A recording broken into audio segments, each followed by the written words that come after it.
Hello everyone, a very warm welcome to you. Good afternoon to round 6 of Ferrari Challenge in Europe for 2025. We are here for the second race of 2 across this weekend on our second visit to Spain in the 2025 season, because just a couple of weeks ago we were in Valencia, but right now we're at the Circuit de Catalunya in Barcelona, and here comes our formal welcome to you.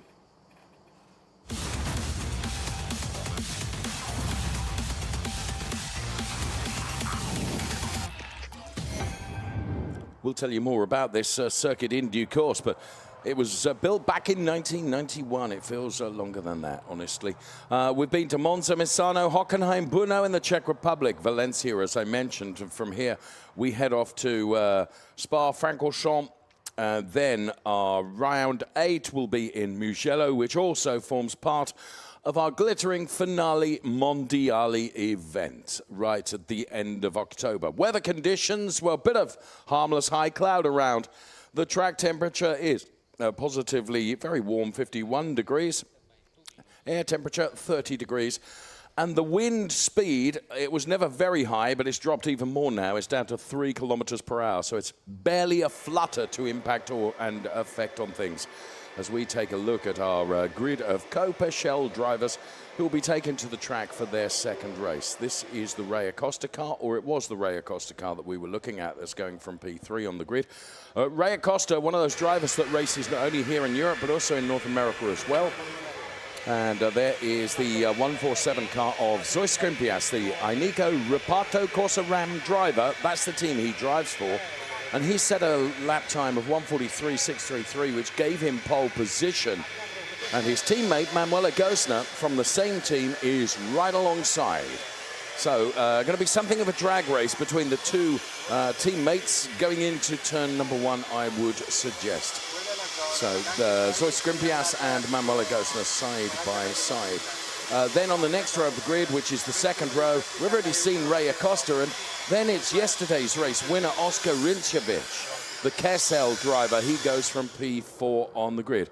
Spectators here to enjoy the race action to come from the Ferrari Challenge, and already you can see the lighting gantry at the top of the picture there, and it's that lighting gantry that all drivers will have their eyes on when they complete their formation lap. It's always a rolling start in the Ferrari Challenge. Now this is Ray Acosta and Marco Bononomi, his driver coach and fine racer himself, having a conversation with Ray. Final kind of whispers of guidance ahead of the start of race 2 for Ray Acosta from his driver coach.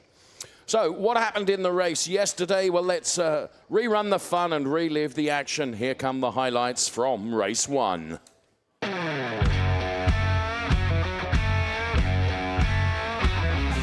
The highlights. Here is race 1, Ferrari Challenge, Copa, then Oscar Rinčević, Manu Gosner side by side, and 3, 4, and 5 abreast in some places. James Wyland getting a very, very good start right at the start of the race, and Ray Acosta trying to come through as well at the same time. You can just see at the back of the picture here, John Dillon being spat out into the fence. There was contact between himself and von Skelterma. Regrettably, that would be the end of the race for John Dillon. That brought out the safety car. When we got back to racing then, James Wyland, well, on the inside of Ray Acosta, who went rallycrossing through the gravel, was able to keep it pointing in the right direction, though. It was a big save from Ray Acosta. And Zoe Scrimpias and Christian Kinch, well, they were having a battle all the way through the race over a P7 position. And Oscar Rinčević, though, once he got his nose in front and built up something of a margin, he was in a fairly protected position. Now, von Skelterma and Ray Acosta having a superb battle, which was for P8. And Ray Acosta putting himself ahead of von Skelterma initially, but then watch this slide, controlled by Ray Acosta, but opened up a big enough window for von Skelterma to go through to retake that P8 position. Now, Zoe Scrimpias and Christian Kinch had a coming together right at the very end of the race, which put Zoe Skrimpias into the gravel. But for Oscar Rinčević, it was going to be the P1 position. The checkered flag awaited the driver from Scotland, from Kessel Racing. He was delighted to take the win ahead of Manuela Gosner and NM, who took the P3 place in race 1 for Copa in Barcelona as Oscar Rinčević celebrated victory. That's the way it looked yesterday.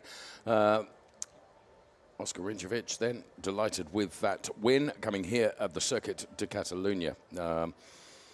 Got his work cut out to try and do the same today. He's going from the second row of the grid, and he's going to have Christian Kinch and John Dillon breathing down his neck, I would suggest, right at the start of this race. And down on the grid, it's a busy place. There's Alvaro Ramos in the baseball cap there. He is another one of our racers. He races in the Copa Shell Am class, and good to see Alvaro Ramos. There's Ferrari factory driver Lilu Vadu, and just checking out all the celebs down here on the grid for Ferrari Challenge.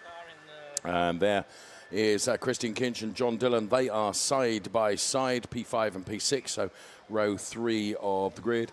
You'll hear occasionally from my German colleague, Nico Spalek, who's alongside me here. Scene is set for another stunning Copa Shell race.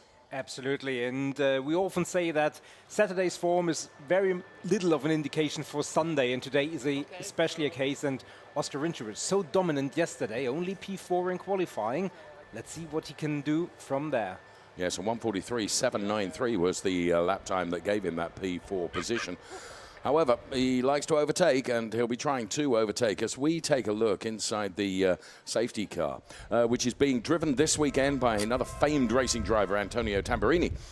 He's in charge of driving that safety car from Richard Mille this weekend here at Barcelona. So gradually the people are leaving the grid right now, and we'll get to going racing now. Race duration is 30 minutes plus 1 lap. It's always a rolling start with the Ferrari Challenge, which means the safety car will lead the cars away on their formation lap. It will peel off into the pit lane. It will become then the responsibility of Zoe Skrimpias and Manuela Gosner to put themselves in charge of the rolling start in terms of pace. A reminder to you, if you'd like to be part of the Ferrari family and get in touch via our socials. I'll give you the details of how you can do that after we hear from Norikatsu Shibata. My name is Norikatsu Shibata. I am a Ferrari Challenge driver. In the Monza, P3, so Bruno, P2. Shibata! It's not so bad. I love animation, so this is Gundam, so I love Gundam.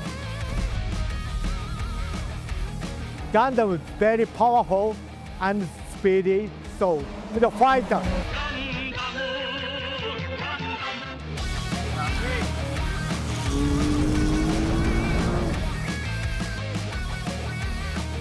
Ferrari is my dream come true, and very passion and cool and powerful and more culture. So I love Ferrari.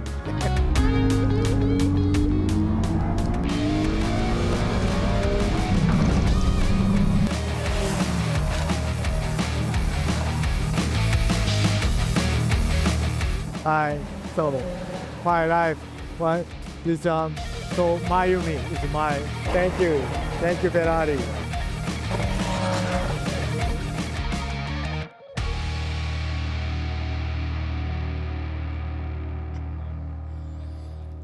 Norikatsu really elaborating on the passion that he has for Ferrari.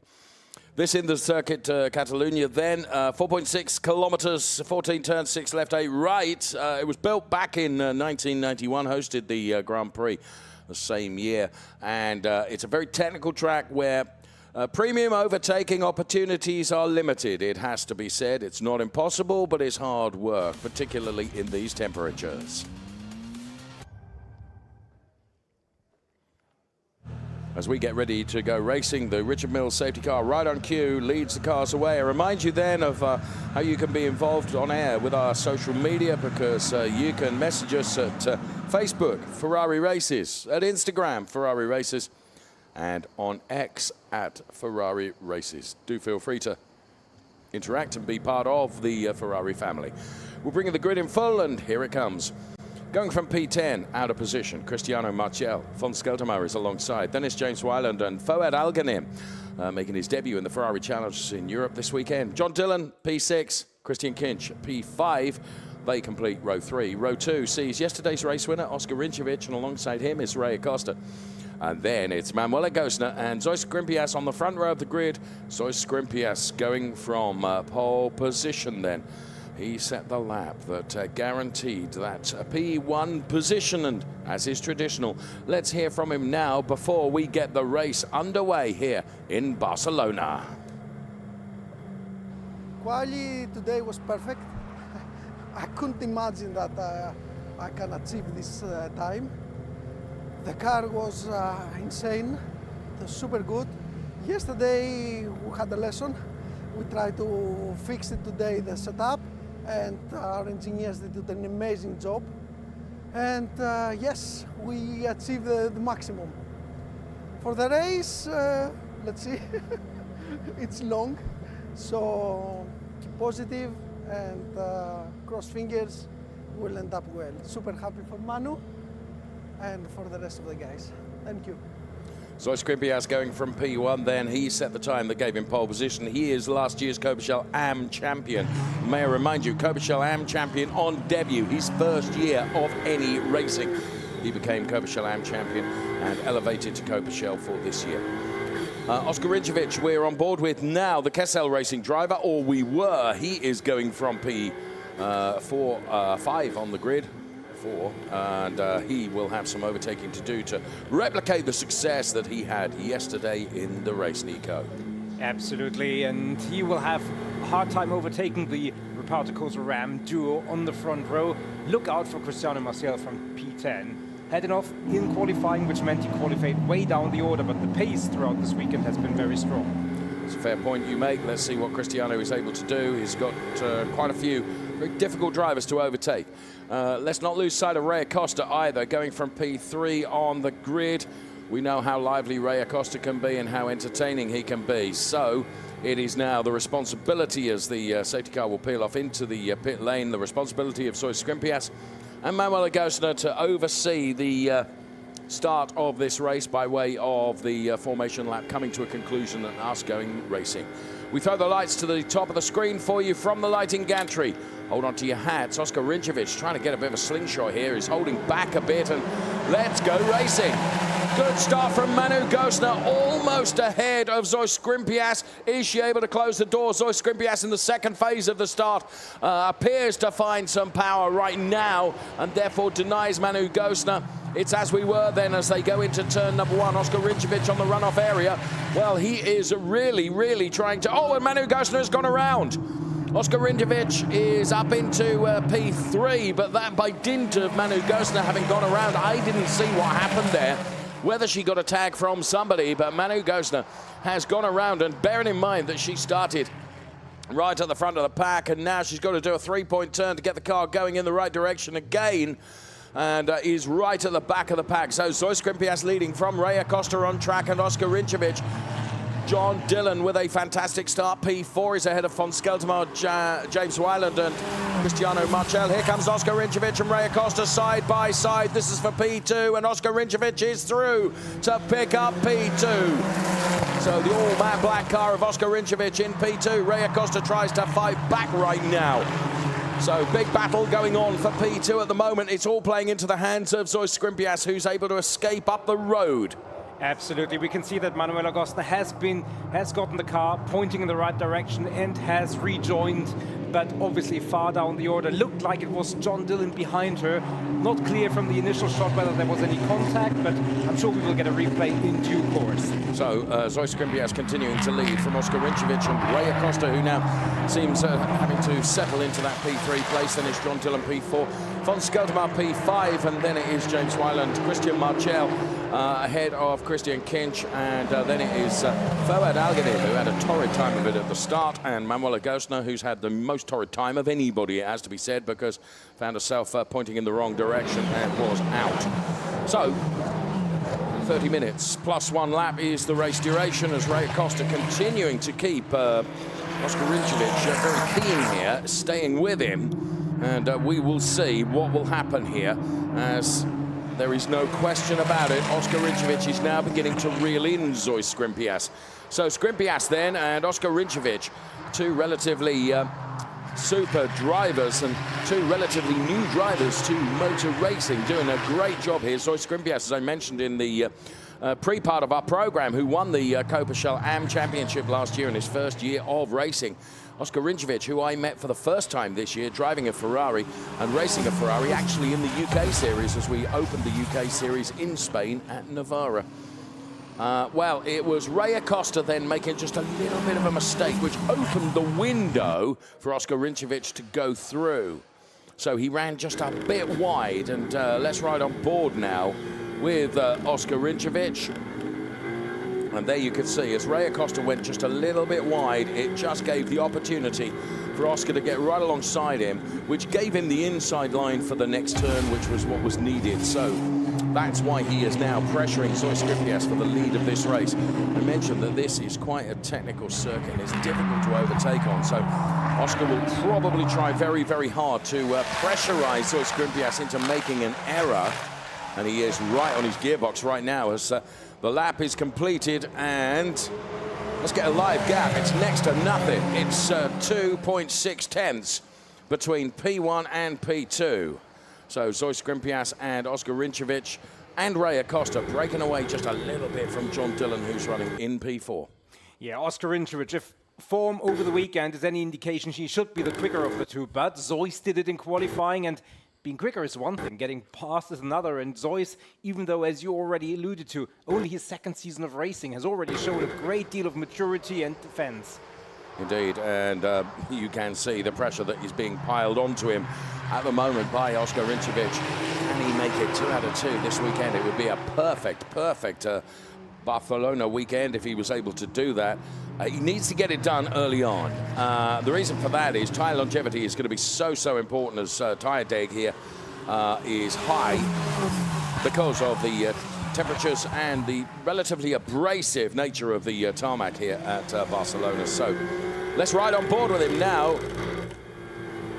The big rearview screen that you can see in the middle of the dashboard is because there is no rearview mirror on these Ferrari Challenge 296 cars. Big safety bulkhead as he takes a look at the inside, or just trying to really worry Zoe Skrimpias and fill Zoe Skrimpias' rearview screen with the matte black car. I think it was just a mistake in the second from last turn that we saw on screen, and Zoe Skrimpias able to break away just a little bit now from Oscar Rinčević. Then Ray Acosta steadfast in that P3 place at the moment.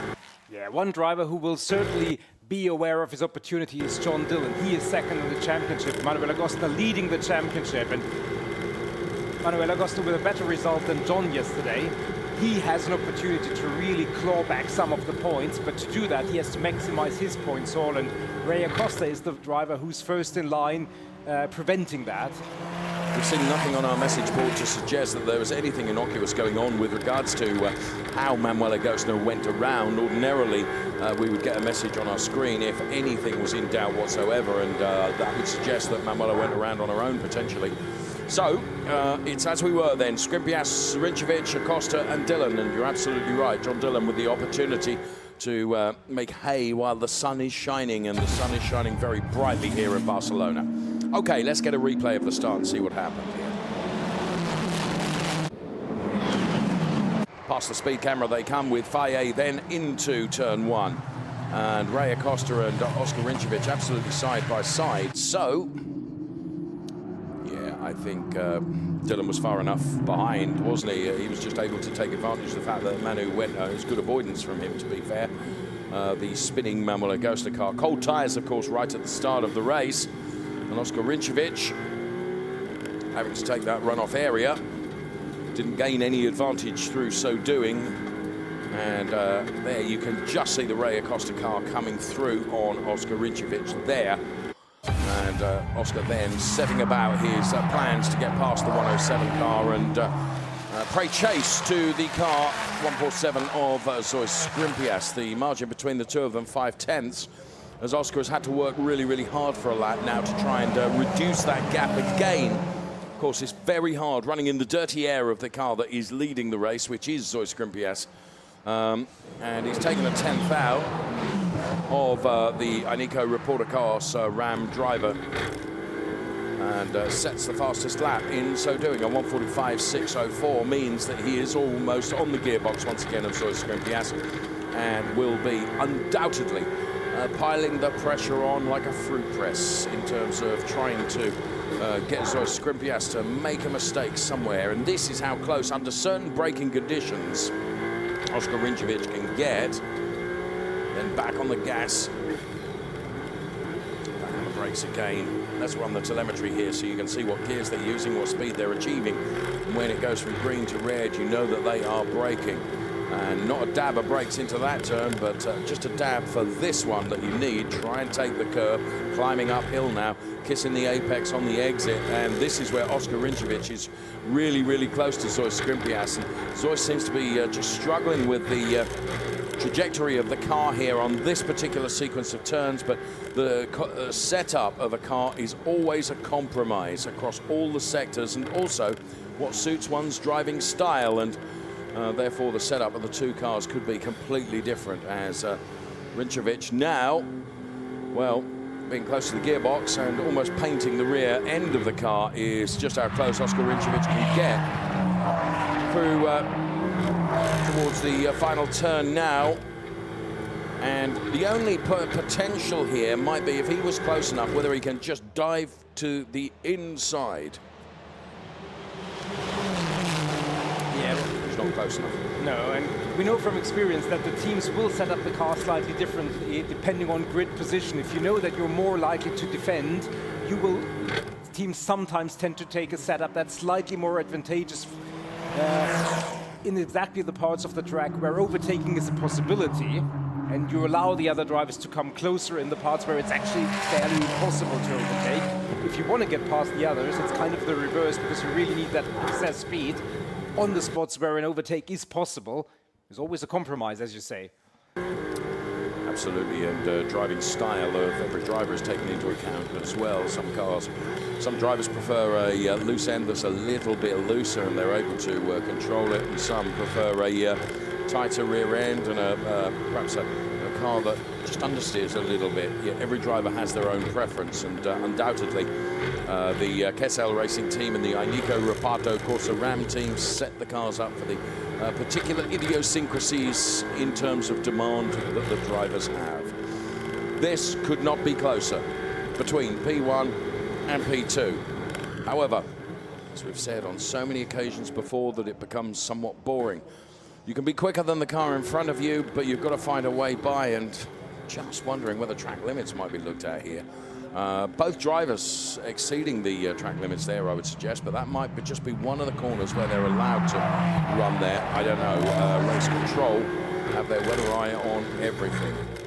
They have many more camera angles available to them, and a lot of turns are controlled by camera for Race Control in terms of those track limits. So nothing advising us that anything is being looked at the moment. So again, on that occasion, Oscar Rinčević was quicker, and just 0.3 between P1 and P2, and Ray Acosta is not lurking so far behind.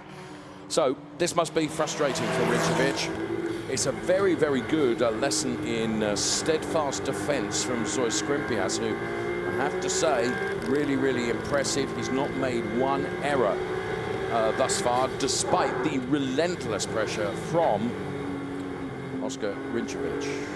Just taking a look at the back of the pack, Manuela Kostner through Sector 1 is very, very quick on the last lap, but she's not been able to make any headway in terms of Poet Algenim or Christian Kinch ahead. Yeah, she's actually the fastest driver on the track right now by quite a considerable margin, but she's still 19.5 seconds behind everybody else. So she could really do with a quick but early safety car to get back in the fight, but no such presents being awarded to her, so she can just focus and try the best that she can. If she could get the fastest lap of the race, that would give her an extra point, but yeah, she can only focus on what she can, and her teammate, Zoe Strimpias, has to focus on his race, but also have an eye on what's happening behind him.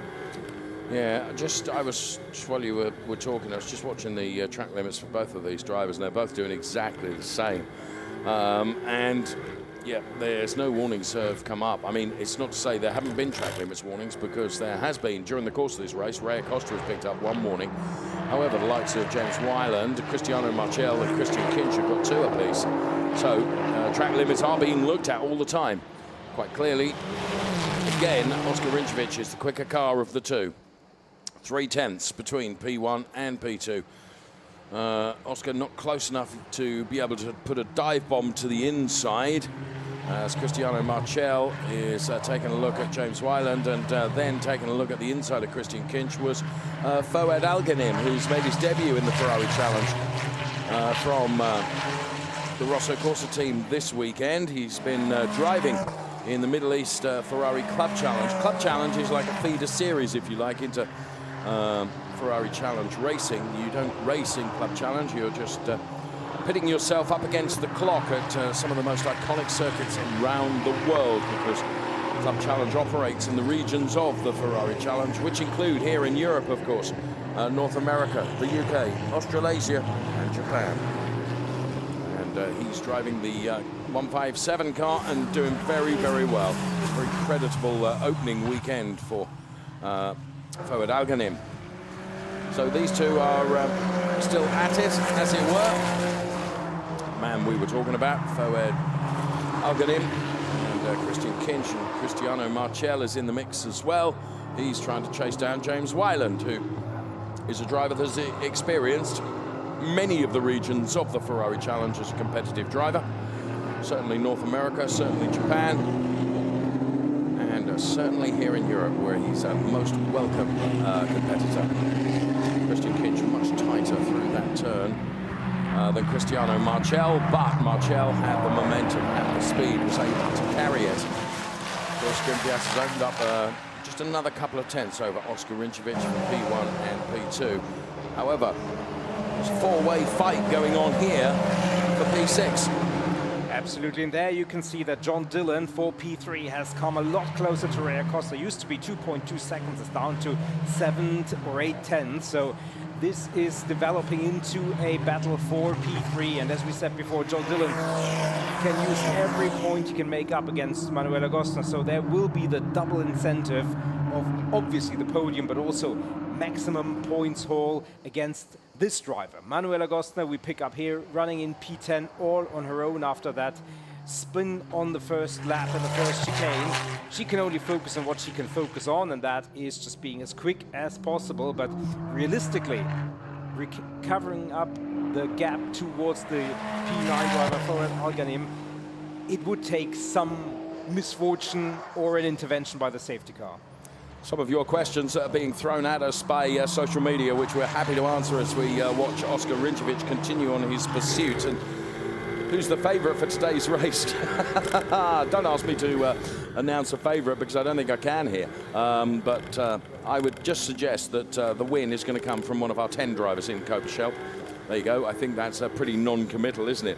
And another question, which might be tongue-in-cheek, and it might not be tongue-in-cheek. Can I race? Well, actually, this is one of the great things about the Corsa Playing program on the Ferrari Challenge, that there are barriers to no one. Who knows? If you feel that you would like to have a go, then take a look online, and I'm sure one day we will do a feature on how you can get involved as a racing driver. I would like to host that, to be honest with you. There's a hint. Right, we're with Oscar Rinčević. Keep your questions coming on social media. We love them, and we love you interacting with us. These two have broken away by very nearly 3.5 seconds from the rest of the pack. Nico, you're right. John Dillon is getting closer to Ray Acosta. Meantime, Fons Skeltermar is holding on to this P5 position from James Wyland, then Cristiano Marchel, then it is Christian Kinch. You can see there in the green and yellow, the green and white colours. Here's John Dillon getting closer to Ray Acosta. And as you made the point earlier on, this is a great payday potentially for John Dillon, who with Manuela Gostner in the Drivers' Championship for Copa Shell. Now, Manuela is languishing down there, if I dare say, in P10, whereas John Dillon on P4, he wants to maximize his points haul and get every single point that he can in the Drivers' Championship. Doesn't every driver, but what I'm saying is this is really going to help in terms of his points deficit to Manu Gostner. Oscar Rinčević, I just wonder, with his succession of fastest laps with just under 13 minutes of race time left, plus 1 lap, whether he has taken a lot out of his Pirelli tyres, and therefore he's finding running close behind Zoe Skrimpias now ever more difficult. Yeah, conventional wisdom would dictate that should be the case at some point, but we've seen drivers doing almost the impossible in terms of staying close behind another car. There is the live championship, 107 points for Manuela Gostner, John Dillon 81, that's 26 points. If he could get onto the podium, that turn into 24. Yeah. And you have to start somewhere. As you can see, the gap is fairly sizable. There is Matt Griffin, who is a fine racing driver himself, and he's driver coaching John Dillon. And, well, I suspect there's probably no better advice to have in your ear as a racing driver than someone like Matt Griffin, truthfully. Many of our Ferrari Challenge drivers have their own driver coaches. Marco Bononomi, I know, is the driver coach for Ray Acosta. Zoe Skrimpias, of course, will always have the benefit of Giorgio Senagiotto.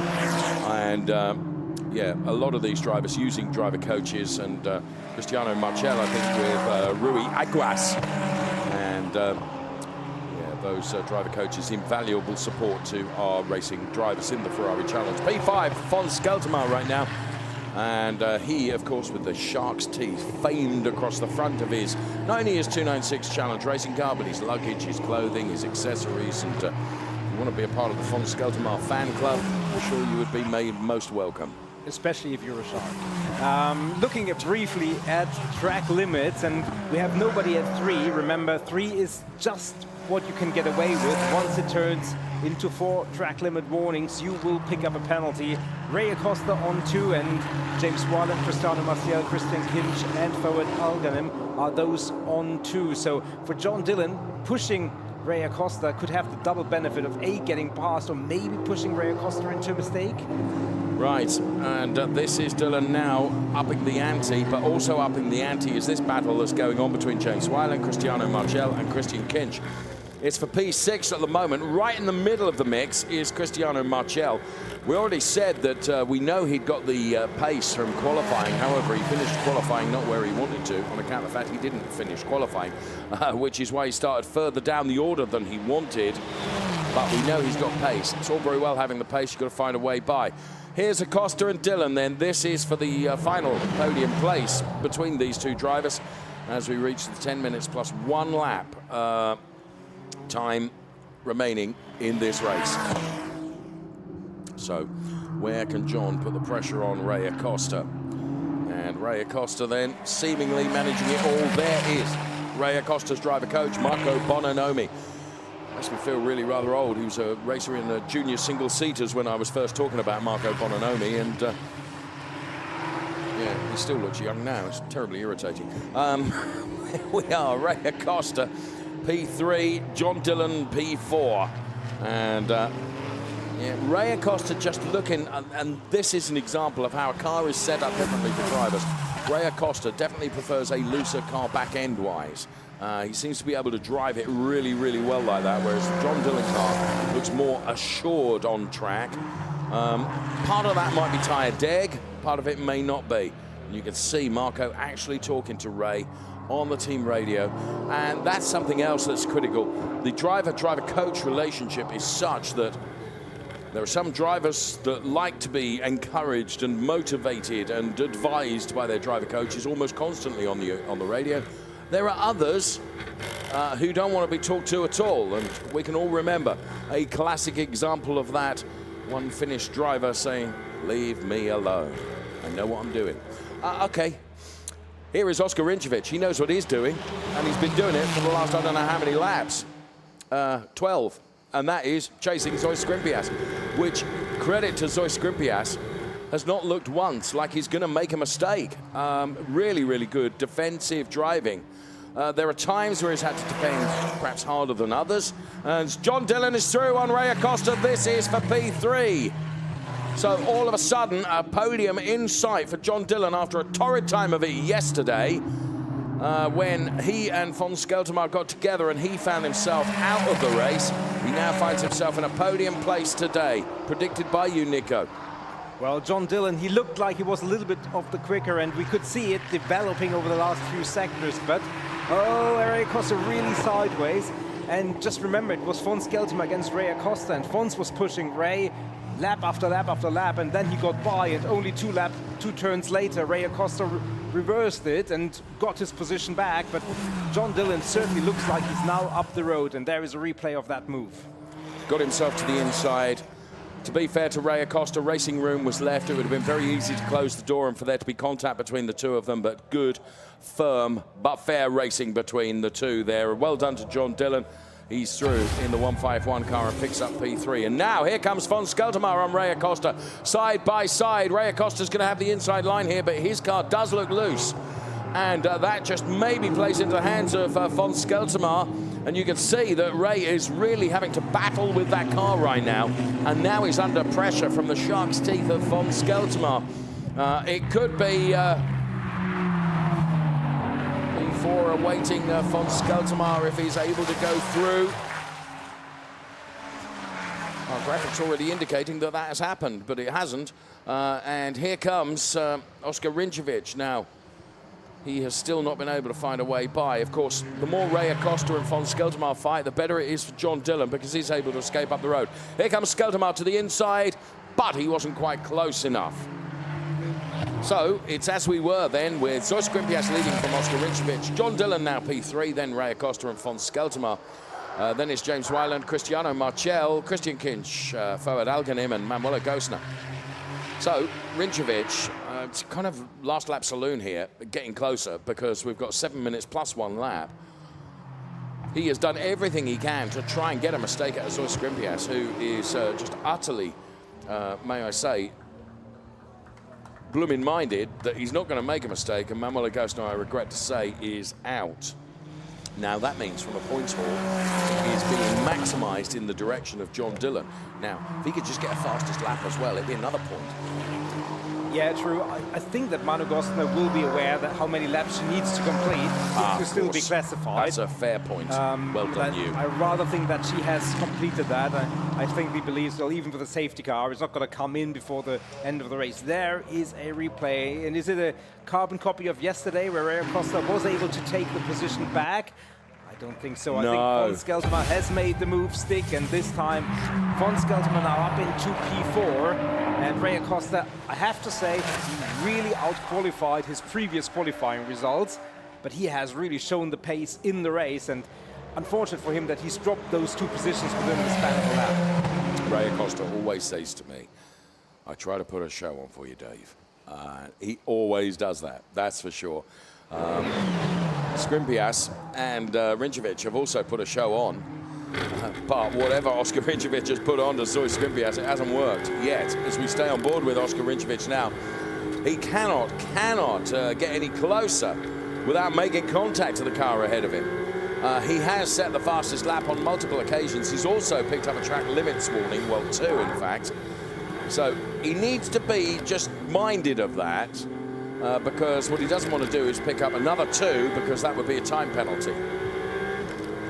Yeah, I mean, the top, which of course would play into the hands of John Dillon, potentially. Potentially, but the gap is almost 9 seconds between Rinčević and Dillon, so lots of misfortune would need to befall one of the 2 front runners for John to realistically get back on terms with him. I think John will know that P3, barring any disaster, will be what he can achieve, but he's built his gap to 1.5 seconds over von Skeltermaar, so fairly safe in a podium position. Safe is not what you can say about Zoe Skrimpias. Well, you say that.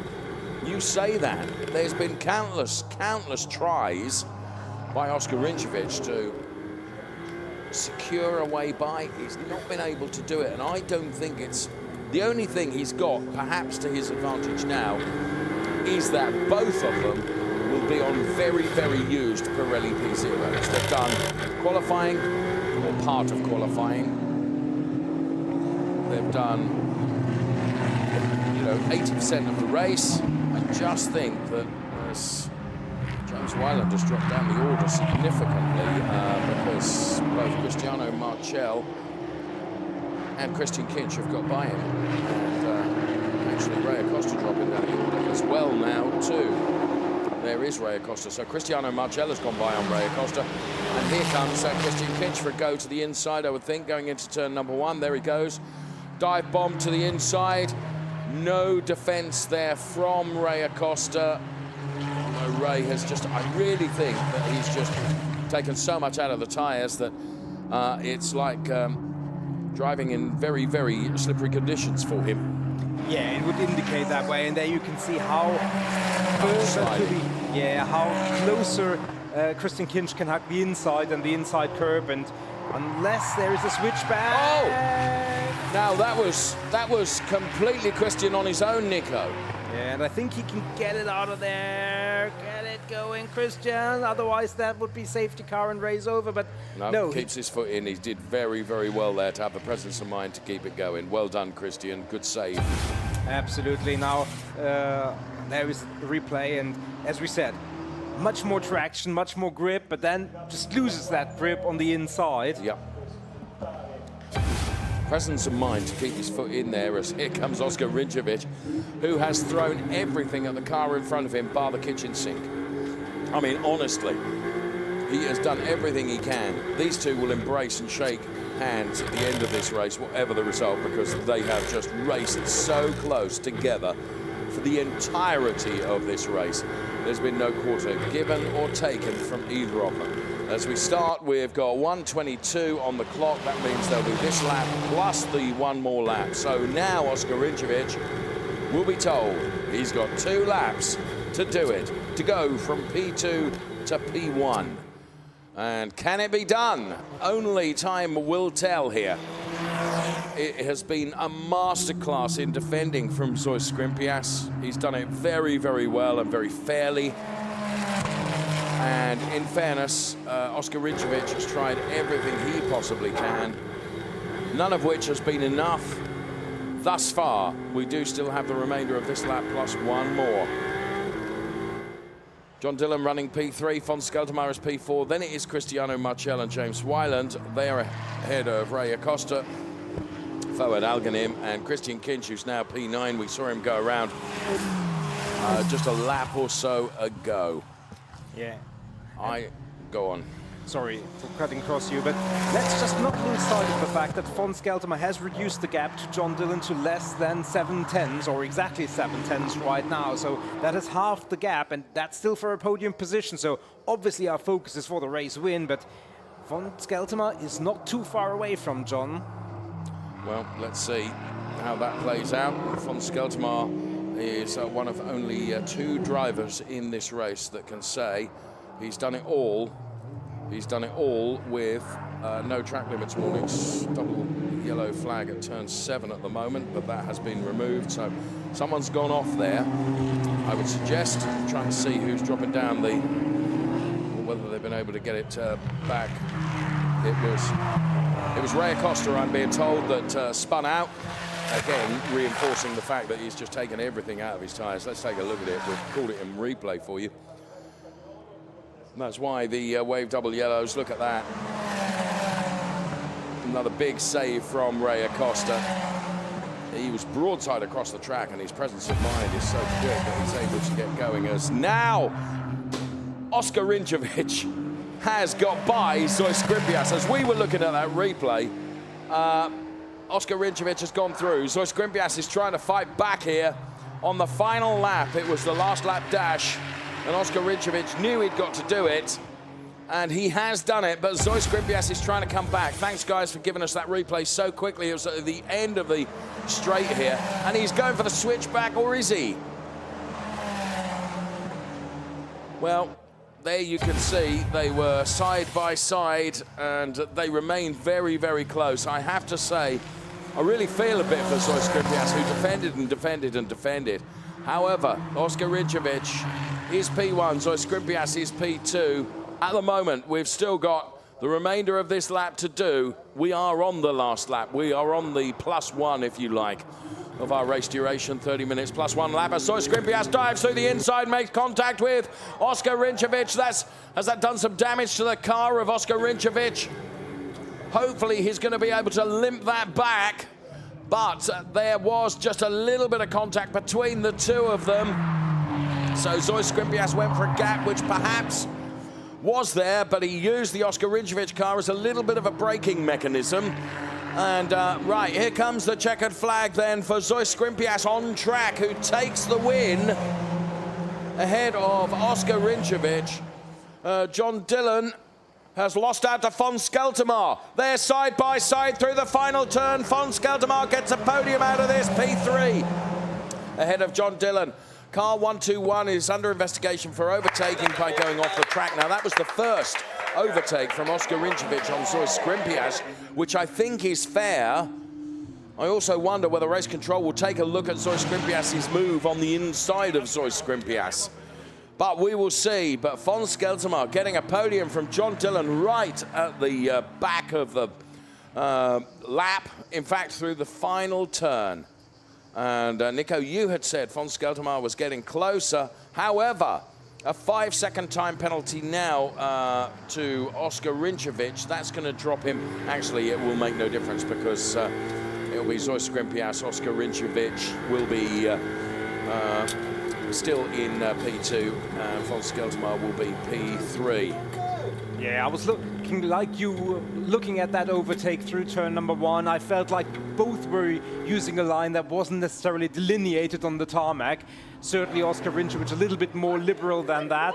Now 157 is also forward Alganim gets a track limit penalty in the dying stages. Yeah, no change to the front. Quite clearly, race control feel that Zois's overtake on Oscar Rinčević, where they did clatter together, was part of racing. And do you know what? Let's let them race. I wholeheartedly agree with that. Just credit to both of those drivers. Here it is again. And this is where, I mean, you're absolutely right. Well, after saying that, the turn 10 incident involving cars 121 and 147 is under investigation now. So, perhaps, I mean, they're both off the track. I have to say, I think Oscar was able to carry a tad more momentum. It's this one that's under investigation now. I don't want to call it. I would argue a gap was there. I mean, when they clattered, they were literally on side. Certainly good for race control to have a look at that. And given that now there is more than a 5-second gap, I'd be surprised if we get a reversal of positions, but we've been surprised before. I have to say a lot happened, and I hope that we will also get a replay for that final podium position at some point with Von Skeltermar getting past John Dillon. It was a race where for a long time not a lot happened, and then everything bunched up in the last lap and a half. You're right. That is exactly what happened. And I have to say, are you tired? I'm very tired. I would suggest from Zois Skrimpias as he hauls himself out of the car. Oh. Steady on, friend.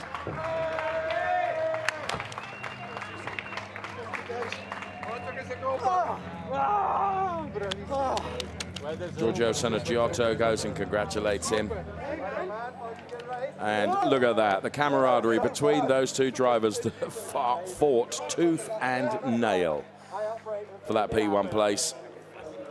Absolutely brilliant to see. I love that camaraderie. It's what makes the Ferrari Challenge so very special as a racing series. Oscar Rinčević, P2, P1 for Zois Skrimpias. And I tend to agree with you, Nico, which I don't think that will change, and I don't think it should either. Von Skeltermar, at last, I'm tempted to say, on the podium. Second podium of the season after he didn't get one all of last year, which was, I think, a first in decades. Here's the confirmed classification. Zois Skrimpias from Oscar Rinčević and Von Skeltermar. Then it was John Dillon, Cristiano Marchel, James Wyland, Fouad Alganim, Christian Kinch. and they were ahead of Ray Acosta and Manuel Agostino. Wow. A race that promised much and delivered a lot of it, but it delivered a lot of it right in the, in a condensed period, if you will. I mean, I'm not saying it wasn't exciting, because it was. There was plenty going on in terms of just how close they were in so many different places. So well done to all of our drivers in very, very warm conditions here at the Circuit de Catalunya, doing everything they can to advantage themselves, and there was lots going on. Absolutely. So, feel a little bit for Ray Acosta, who finished P9 after running on the podium position so long, but... Okay, let's hear from our race winner now. He must be delighted, Zois Skrimpias. Zois, congratulations. You are back from pole position to victory in a very tough and hot race. You defended your position until the end with a battle with your opponents, and especially think you with Oscar gave us a beautiful image here in the Parc Fermé with a hug, so a very good fair play. No, of course. It was very good. The fight was fair, and all the time was good. And he was fast at some points. I was running out of tires, so I was trying to defend. But at the end, I managed it. Super happy to be back. It's a dream. Thank you. Thank you for your time and congratulations. Thank you too. Well done, Zois, and he absolutely deserved that, and no further action going to be taken. Let's take a look at the highlights of our Ferrari Challenge Copa Shell Race 2. Drivers on the grid ready to get going then when the lights went out. Everyone heading downhill towards 10, number 1. Zois Skrimpias, Manu Gosner, Oscar Rinčević. Ray Acosta right in the mix as well. Oscar Rinčević having to take to the runoff area there. Manu Gosner goes around with no assist from anybody else. And Ray Acosta really chasing for the lead initially, but it would be Oscar Rinčević that would take up that position as he tried to chase Zois Skrimpias all the way around the track. John Dillon on Ray Acosta here. This would give John Dillon a podium place provisionally, as Ray Acosta, having taken so much out of his tyres, really found himself vulnerable to almost any other car. And von Skeltermar was one of those in a repeat of what they were doing in race 1. James Wyland, Ray Acosta, everyone trying to avoid, and Cristiano Marchel was right in there as well. He would finish the race P5. Christian Kinch here with James Wyland. He goes through, catches the curb, and continues on his way. And then, as he gets past Ray Acosta, he runs out of grip on the back end. That sends the car into the gravel. He was able to save it from there, thankfully, and Ray Acosta also finding the gravel. Now, this was Oscar Rinčević after lap after lap after lap of trying to get by Zois Skrimpias. Finally, perhaps finding an opportunity here as they both went side by side off the track. But Zois Skrimpias fought back, and there was a gap, and he went for the gap, and he made it stick. And he ended up taking P1 ahead of Oscar Rinčević, P2, and it was von Skeltermar with his second podium of the season who would take P3, having overtaken John Dillon on the final lap. What a race for a Copa Shell. That was the way it looked then, as we played you the highlights, and we stand by to bring the podium right now. Everyone down there, including the Ineco Reparto Corsa Ram team. Who will shout the loudest, I would suggest. Michele Magnelli will be bringing our drivers out onto the podium, the three that we will see. Von Skeltermar, the Shark, back on the podium, as I say, for the second time this season, having had none last year. There's Cyril, Fonz's partner, big smile. P2, what a race, Oscar Rinčević. Be proud of that, friend, because you gave us some fantastic racing. And P1 for Ineco Reparto Corsa Ram on the top step of the podium. Here's Zois Skrimpias.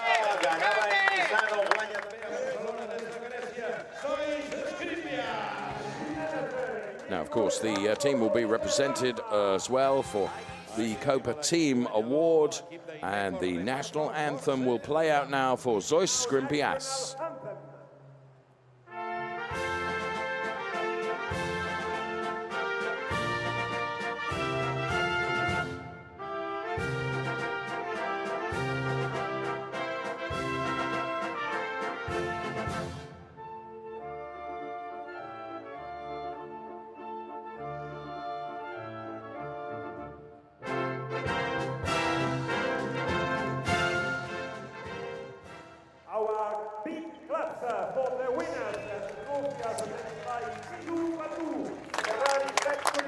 Ferrari factory driver Lilu Voodoo will be making the trophy presentations. First of all, to Fons Skeltema. Well done. P3.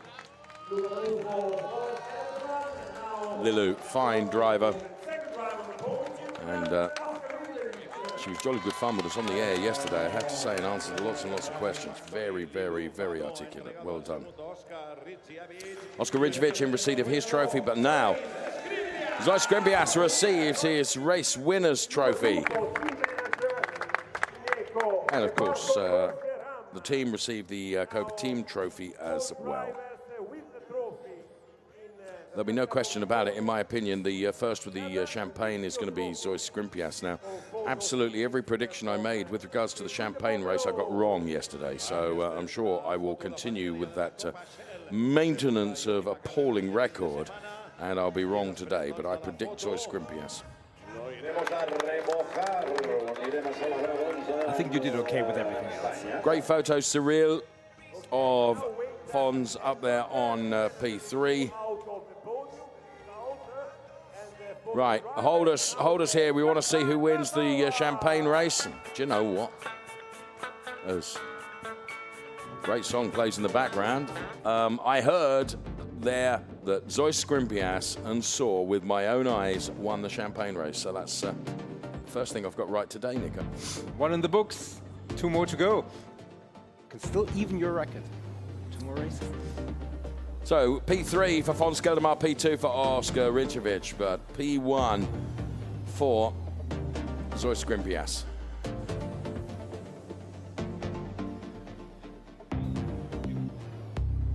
We'll take a look at the Drivers' Championship standings in just a moment to ascertain what difference that has made to the way things look right now. Bearing in mind, Manu Gosner banking the points for P10. So, Manu Gosner still leading the points, 27 points ahead of John Dillon. So, it's 107 playing 80. Then NM is P3, and Zois Skrimbias now P4. He's vaulted 2 places, as has Oscar Rinčević in the Drivers' Championship for Copa Shell. They're ahead of Cristiano Marchel, and then the rest of the order and the number of drivers that have taken part in various races for Ferrari Challenge Copa Shell over the course of the season. You can see all of them listed there because each and every one of them deserves their place on this roll of honor in the Copa Shell Drivers' Championship. We've got 2 more races to come this afternoon from the Circuit de Catalunya in Barcelona. Those races are for the Copa Shell AM drivers and also for our Trofeo Pirelli and Trofeo Pirelli AM drivers. I would urge you to make sure that you join us for those, and thank you so much for being with us for the Copa Shell race, and bye-bye from Barcelona for now.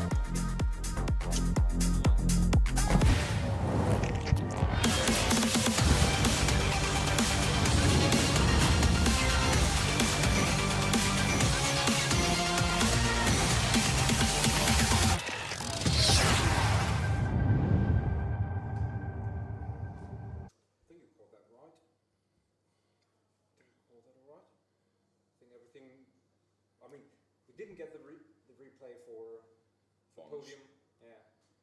And the silly thing was, both of the overtakes into turn 1, you could see, I looked, it was just a coincidence that I looked, but it always was like the gap was less than a tenth. So it was kind of, you could see they were side by side coming down, but... Yeah, we missed a couple of, it's really, really difficult, and I'm avoiding being too critical. I mean, to miss the overtake for the lead of the race because we were in a replay. Yeah, but equally, it could have happened 22 minutes before. Exactly. So, and that's why I'm not being pedantic over it, because I think that would be unfair. Yeah, but given that there was a 10-second gap between the first 2 and the second 2, I think there is no excuse of not getting the Skeltema-Dillon overtake, because where was the camera facing? Yeah, that's a fair point. That's the one that we needed. That's a fair point. Right. We're on air in exactly 15 minutes and 10 seconds. 15 at 05. And I'll quickly go downstairs to check the running order for the highlight. Well, I will quickly go to the toilet.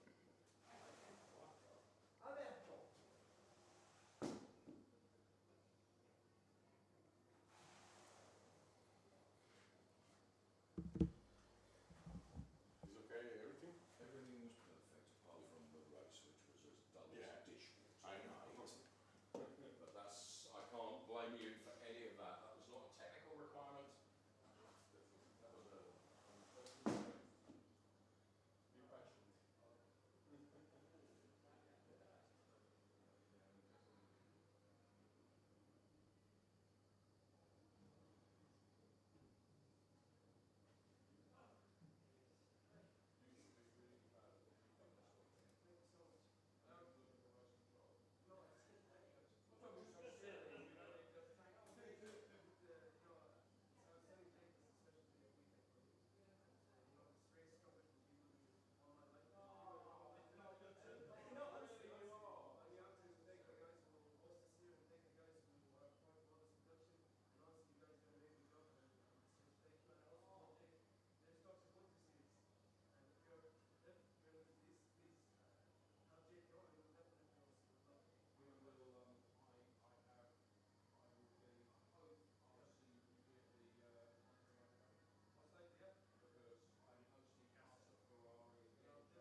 lovely is that? I mean, straight out of the race car. Yeah, very nice. Very nice. I would have accompanied them up, but I was going to the shed. There's a Ryanair flying back to Stansted. I was like, 180 quid.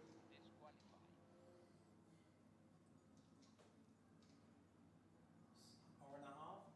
2.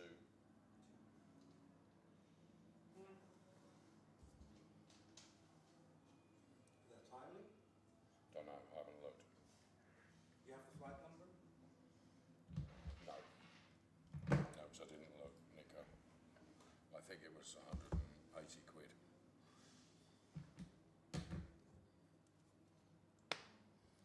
The worst thing in the world I should have done is looked.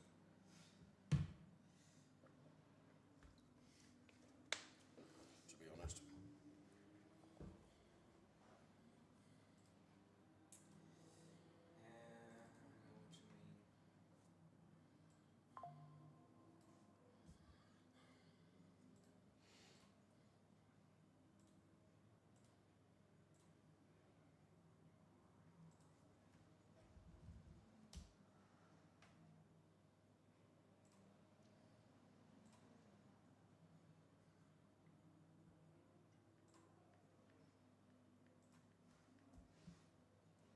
What I will try to do going forward is to put the live stream on my computer, especially for something like the start, because that just gives what I said before. It gives us the same sequence live again, but 20 seconds later.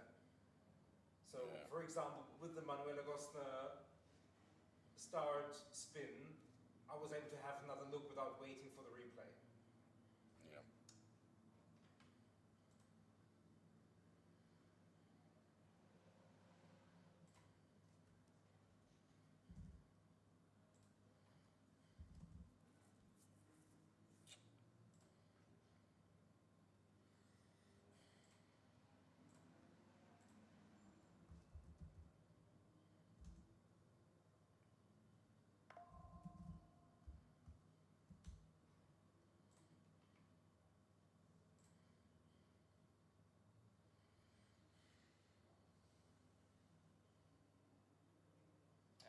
Estimated departure 8:40. 840. Opening in. Yeah, 8:25 estimated at 8:40. It's the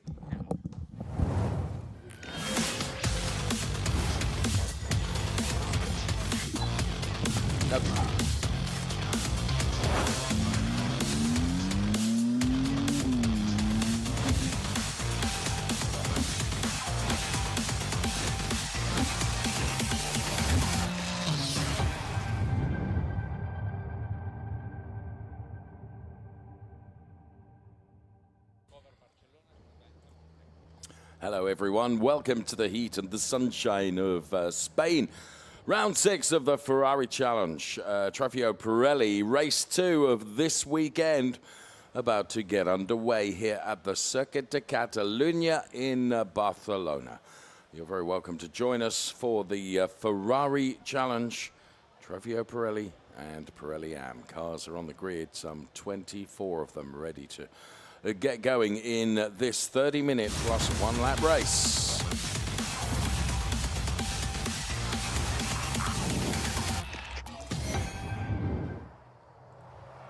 There you can see the course cars making their way around the track. This is round 6, 17th to the 20th of July.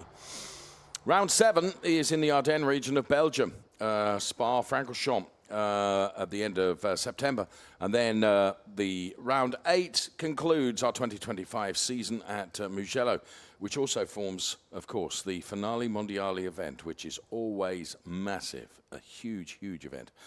56 degrees is the track temperature, air temperature is 32 degrees, and the wind has dropped from 3 kilometers per hour to 2 kilometers per hour right now. I mean, it is just a little breath, if you will, to take the heat away from the harmless high cloud that you can see, which adds to the temperature cover that we have here in Barcelona. Cars taking up their grid positions then. Felix Herziger and Gilles Renmans are on the front row of the grid because That's the way they will line up. The best of the AM drivers, Hendrik Viol, ahead of Marco Zanassi and Michael Verhagen. Now, the big news coming out of our lineup for the grid, and forgive me if I sounded just a bit disjointed there, was just checking out this, that Yacine Ferrati, the Emil Ferrari racing driver, there's been some technicality, and he's going to be starting from the back of the pack. So he's got an awful lot of work to do right from the back of the pack, which means Felix Herziger and Gilles Renman have the front row to themselves. So Yacine Ferrati then going from the back of the pack. That is the news that we can bring you. We're going to take a look, though, first of all, at the Trofeo Pirelli and Pirelli Am race from yesterday, because race 1 here in Barcelona for these drivers was something of a good one. So as we were standing by for the race to get underway, the heat was going to be telling, that was for sure. Heat haze rose off the tarmac as the lights went out and we went racing. Ferrari Challenge, Trofeo Pirelli and Pirelli Am style. David Gosner almost into the back. In fact, he did make contact with Yacine Ferrati. And that's why David Gosner would pick up a drive-through penalty for that. But Felix Herziger all the way around the outside of Yacine Ferrati, and everyone else behind, well, it was all over the place for many of the drivers, and it was a real disaster for the likes of Dylan Medler and Vincenzo Scarpetta, who would find themselves, as they argued over their places, ending up in the gravel trap. And we rode on board with Hendrik Viol, and there you could see that was the Dylan Medler, Vincenzo Scarpetta incident, which brought out the safety car for a very long time. Nobuhiro Imada and Michael Verhagen were having a brilliant battle, and it was a great overtake from Nobuhiro Imada as David Gosner took the drive-through penalty that I was talking about. Now, these two were fighting over P3. It was Quinn Wiedlisbach and Gilles Renmans. Now, Quinn Wiedlisbach loses the back end of the car, and unfortunately, that would take both the drivers out. I mean, it was hard fighting between the two of them. As you can see, the switchback there and the onto the curbs they would go, and they were all being chased by Hendrik Viol. But that was where Quinn Wiedlisbach just lost the back end of the car. Gilles Renman had got absolutely nowhere to go, and it was a real disappointment for Franco Girolami, who was on for a podium, and then a deflating tyre at the back, as you could see, meant that his podium aspirations had gone away. Felix Herziger win for Ferrari Challenge Trofeo Pirelli, and Hendrik Viol would win for Ferrari Challenge Trofeo Pirelli Am. As he rounded the final turn, we ran his onboard camera as he saw the checkered flag unfurl. Ferrari Challenge, Pirelli, and Pirelli Am. So those were the highlights of race 1 yesterday. I'm sure there are going to be plenty of highlights to come from race 2, including the fact that this driver is going to have to try and cut his way through a pack of 23 cars. Like the proverbial hot knife through butter, as opposed to the other way around. Hot butter is not going to help you with a knife, Nico. No, I'm sure. But, mixing metaphors. But it's hot enough down there on the track, and that will be a part. Tire preservation is paramount, but Yacine Ferrati can ill afford to wait around, but he really has to be sharp and decisive early on. Marcus Zanassi, terrible day yesterday, much better in qualifying today. Yes, he's going from P2. He is one of the Pirelli Am drivers. Now, the Pirelli drivers have red strip across the top of the windscreen. Our Pirelli Am drivers, like this man, Hendrik Viol, have a white strip across the top of the windscreen. So you can feel and hear the air blower trying to keep Hendrik cool ahead of the start of this 30-minute plus 1 lap race. He qualified pole position for the Pirelli Am drivers. Marco Zanassi then, who is in the championship as well with him, is going from P2. Meantime, joining us on the air yesterday was Lilou Vadou. Let's hear from her.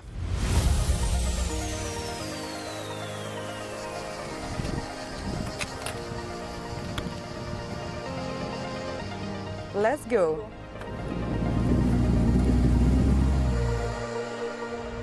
Lilou, I want to discover with you the strength of this car. Honestly, it's always special to drive a car like that. is a special car, really, really sportive, and the feeling with this car, it's like a race car.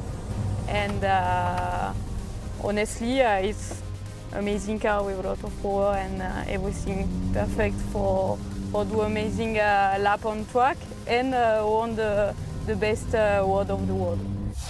Lilu, you are the first female Ferrari driver. What represents for you? For sure, it's always special to be the first one. I am super happy to be this one. But honestly, I just want to continue to mark the history with a good victory. And I hope it will be a really good career with Ferrari. And we'll continue to mark all the motorsport world.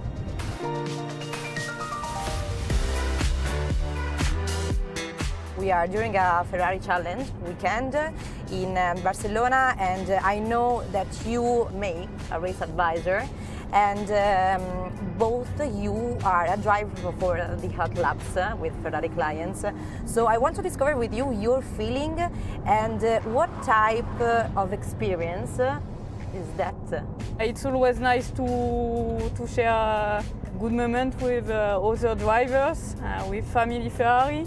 Honestly, it's something special. It's only in Ferrari Challenge you can discover another part of motorsport.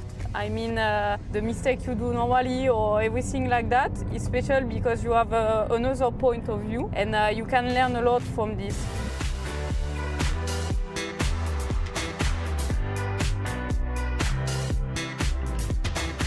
We are just arrived in the paddock, so thank you so much.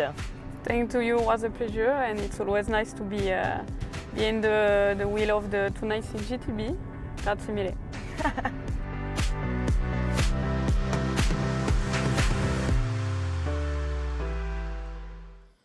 There is the grid set. Stand by, the Circuit de Catalunya here in Barcelona. There it is. It was actually opened back in 2019. 1991, not 2019. 4.6 kilometers, 14 turns, 6 left, 8 right. Of course, famed for hosting the Spanish Grand Prix and many other race events, and indeed the Ferrari Challenge on a number of occasions before now. We've been delighted to come here to Barcelona and the Circuit de Catalunya. Let's get this race underway. Trofeo Pirelli and Pirelli Am drivers in Barcelona in the sunshine, all set for 30 minutes plus 1 lap of hot rock action to come from Ferrari Challenge as the Richard Mille safety car leaves the grid right now. The cars are away on their formation lap. We will bring you the grid from back to front. And bear in mind that Yassin Ferrati is actually going from the back to start due to a technical infringement. He is starting from the back of the grid. So cars will weave from side to side that despite the high ambient temperatures still need to generate some temperature into those tires. And there you can see them weaving and using the brakes and the heat from the brakes dissipating through the rims onto the tires as the Richard Mille safety car leads them away then on their formation lap. Felix Herziger going from P1 now for Pirelli, and for Pirelli Am it will be Hendrik Viol. Right at the back of the pack, Yassin Ferrati, P24. Armin Arifpour is alongside him. Then is Martin Havas and Vincenzo Scarpetta, a Pirelli Am and Pirelli driver together there with David Acabazzi and Otto Blank going from P20 and P19. Rafael Duran and Danilo Del Favre are on the 9th row of the grid, and then to the 8th row where we find Andrew Morrow, who has Max Mugelli, Pirelli driver for company. Herbert Guys and Quinn Vidler's back. It's the same Pirelli Am and Pirelli driver together on that row of the grid. Nobuhiro Imada was a star in the race yesterday. And there is Hanno Laskowski and David Gosner going from P10 and P9. Franco Giro Lamy goes from P8, Michael Verhagen from P7. Then it's Marco Zanazzi and Dylan Medler, both drivers hoping to right the wrongs of yesterday today. Björn Grossman with a good quali. He has Hendrik Viol for company. And then it is Gilles Renmans and Felix Herziger going from P2 and P1. I remind you, the Pirelli drivers with the red strip across the top of the windscreen, the Am drivers with the white strip across the top of the windscreen. At various momentarily points during the race, we'll hear from a German colleague alongside me, Nico Spalek, who's keeping an eye on all the data and all the information for me. Looks like Trofeo Pirelli and Pirelli Am race is going to be a good one this afternoon. Yeah, absolutely. And just the fact that we have Pirelli drivers effectively all the way between the Pirelli Am drivers, including Vincenzo Scarpetta and Yasser Ferrari, fairly to the back of the pack. We expect them to move up early and often, and we'll keep an eye on that. Thank you so much. Right, we ride on board here with Hanno Laskowski. Something of an entertainer driver, that's for sure, in car number 85. There is the safety car into shot right now. So Felix Herziger and Gilles Remans both capable of taking this P1 spot right at the start of the race. We ride on board with Hendrik Viol. I love this onboard shot from the Scuderia Prague driver Hendrik Viol. He is going from P3 in the grid overall, but it is P1 within class. Irrespective of the classes, the drivers line up how they qualify. And that means then that we have this wonderful mix of Pirelli and Pirelli Am drivers together. Right, we throw the lighting gantry to the top of the screen for you so that you can see the lights go out. The safety car has already peeled off into the pit lane. It's the responsibility now of Felix Herziger and Gilles Renman to control the pace of this rolling start as the lights are about to go out. Now, let's go racing. Great start from Hendrik Viol. He can almost pitch himself between the two Pirelli drivers who are heading down towards turn number 1. Look at Michael Verhagen go as well, and Dylan Medler also into turn number 1 then. Dylan Medler with a great start. He's alongside Hendrik Viol. And right now, drivers having to take that runoff area. Nico will explain in a moment that they are allowed to do that, particularly on the opening lap, if it means you're going to avoid a collision. There have been 1 or 2 little panel rubs, but all of a sudden it's altogether different because Gilles Renman is leading from Felix Herziger, and lots going on elsewhere as well. Gilles Renman then with Felix Herziger, then it is Hendrik Viol. And you can see Bjorn Grossman trying to move up the order. So too is Marco Zanassi. Hendrik Viol steadfast in P3. Bjorn Grossman, well, he's got Dylan Medler just ahead of him. David Gosner, I think, has gone ahead of Marco Zanassi right now. So David Gosner, who showed really, really well in the race yesterday. So the car's just beginning to settle down after a few turns. And it is Gilles Renman from Felix Herziger, Hendrik Viol, Vincenzo Scarpetta dropping way, way down the order. And already Yassin Ferrati has made up something like 5 places, and we've not even completed 1 lap yet. So bear in mind, he's having to do that from the very, very back of the pack. So Gilles Renman already trying to build up something of a margin between himself and Felix Herziger. Then it is Hendrik Viol, then Dylan Medler and Bjorn Grossman. So that's the way it looks, as for the first time of asking, we can put a race lap in the book for race 2 of Ferrari Challenge Trofeo Pirelli and Pirelli Am. Keep your eyes on the graphics on the left-hand side of the screen, which update with the positions that each driver is holding at the moment. I remind you, red means it's a Pirelli driver, white means it's a Pirelli Am driver.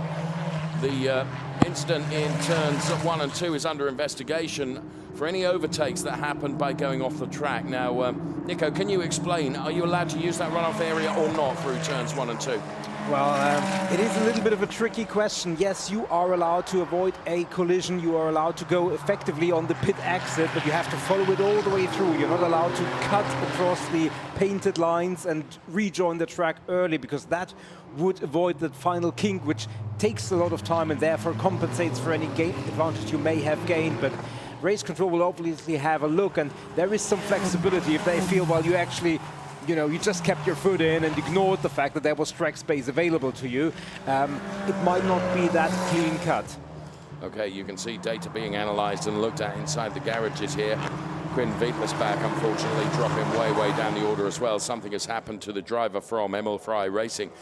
And it is Gilles Renman leading from Felix Herziger. Then it is Hendrik Viol, who's leading Dylan Medler and Bjorn Grossman. Someone gets out on the grass there, and I have a feeling that was Rafael Duran. And we've got a safety car. So safety car is being called for. Saw that come up on the screen straight away. And is this the reason why? Yes, it is the reason why. And whose car is that? Is it? It looks to me like that could be the Quinn Veitlisback car. Yeah, number 22, yes, definitely. As you said, we saw him dropping down the timing screen, but a replay of that. This is presumably the reason why. Oh no, it's he made contact with the barriers and that spun him around as well. So that means that safety car is called for, and that means all the hard work that Gilles Renman had done ahead and putting a gap on Felix Herziger will count as 0 now. In fact, all the gaps will be nullified, Nico. Let's take a look at a replay of the race start here. So as cars will head down to turn number 1, 2 or 3 of the rows get into 3 or 4 abreast. And this is where I don't get it. You know, where I just feel that, you know, it would be very, very easy to use that to your advantage, that runoff area. But race control can look at it. I don't want to cast or bring any judgment. Yeah, definitely, and they certainly will, and they look at car data, they will look at all the different camera angles. Björn Grossman with a subpar start, certainly by his standards. He really got overtaken by quite a few cars, and the fact that he salvaged into P5 is quite remarkable. That was Quinn Wittelsbach. You could see from being on board here, we're not on board with Quinn Wittelsbach, but just at the beginning of that onboard shot, you could see Quinn Wittelsbach putting himself on the inside of 2 or 3 cars and making contact.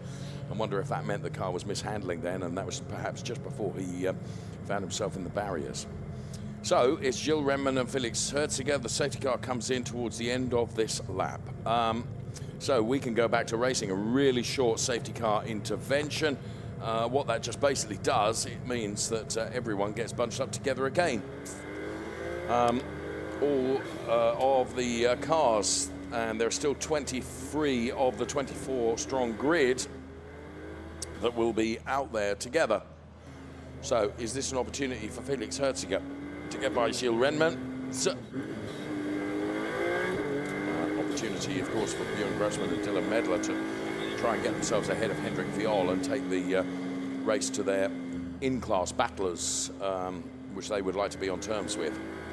For sure, and Yasin Ferrati made up a few positions, but everybody being bunched back up certainly means that the gap to the front is a little bit smaller than it would be otherwise. There you can see inside the garages everything being looked at. As we get ready to go again, safety car has come in. Let's go racing. Great restart from Gilles Renman. And he's ahead of Felix Herziger. Look at Dylan Medler on a march here, trying to get to the inside of Hendrik Viol, and Björn Grossman is virtually welded to the back of Dylan Medler as they head in towards turn number 1. And Dylan Medler and Björn Grossman. Björn trying to go around the outside here. The outside becomes the inside for the next turn if he can make this stick, but he cannot make that stick. David Gosner is right up his trumpet as well. A Pirelli AM driver who's pushing both of them. So Dylan Medler, of course, superstar from North America, races here in Europe as well. And Gosner, look, all over the back of both of them. David Gosner then a Pirelli AM driver, but he's trying to keep himself ahead of Marco Zanassi. Marco Zanassi, who had a torrid time of it yesterday, hoping for a better race today. Grossman and Medler side by side once again. There is no quarter being given or taken from either of these drivers. Björn Grossman, of course, who's done a heck of a lot of Ferrari Challenge Europe racing. And there is no doubting his racing pedigree or ability, no question about that. Overtaking, though, here in Barcelona is difficult. It is a technical circuit. And behind him, Franco Gelami has just gone past Michael Verhagen, which for the moment at least splits the couple. Right, that is a position, forgive me interrupting you, he had to give that position back. Gilles Renman was adjudged to have made an overtake by going off the track right at the start of the race, and therefore had to give that P1 position back to Felix Herziger. He has done that now. So, this is the order. It's Felix Herziger ahead of Gilles Renman. So Gilles has got to overtake all over again, but what he's got to do is do the overtake on the tarmac between the white lines. And now Felix Herziger has got his nose in front. Already he's gapped Gilles Renman significantly. So I apologize having to cut across you and interrupt you, but that happened just as you were talking. Yeah, and there is Franco Girolami diving again to the inside, now having to defend from Michael Verhagen, who we just overtaken before. So that splits the Zanassi-Verhagen couple, and Verhagen really, really wants to get back on terms with Marco Zanassi. Doesn't care about Girolami, just cares about having a clear line of sight to Marco Zanassi. Very fair point, well made. So Herziger now leading from Gilles Renman. Hendrik Viol and Felix Herziger both having set the fastest laps. That's an additional point. If it stays that way, you get an additional point for the fastest lap in the race. Felix Herziger then. Iniko reporter Corsa Ram driver is P1 by 1.375 seconds. And this is where Gilles Renman's team, Francorchamps Motors Brussels, said you're going to have to give this position back to Felix Herziger. And he did that. Now this is Yacine Ferrari, who knows he's got a lot of cars to overtake. And as he got by Max Mugelli, I don't think Max necessarily knew that he was coming there, but Yacine Ferrari is up to P13 as Marco Zanassi is suffering then with Franco Girolami right behind him. Marco Zanassi then, who, as you pointed out earlier on, wants to get on terms with both David Gosler and Hendrik Viol. At the moment, having to defend from the hard-charging number 72 car from Radici Automobili and Zanassi Racing. Herziger from Renmans, 1.882, proving that Felix Herziger has got the pace in the car, that's for sure. And great drive from Yacine Ferrari, who's continuing to overtake by almost repainting the pit wall as he's up against, I think that is Angelo Fontana. Well, Yacine Ferrari was taken to the inside, and as I say, he was scooping the dust up from the inside of the pit lane wall. Here's Nobuhiro Imada. Nobuhiro Imada had a brilliant race yesterday and entertained us so much, but Yacine Ferrari on an absolute mission here. He is up to P12, and next in his target sights is going to be the AM driver, and that's Andrew Morrow. We're on board with Hanno Laskowski, the Emil Frey racing driver. And Hanno Laskowski,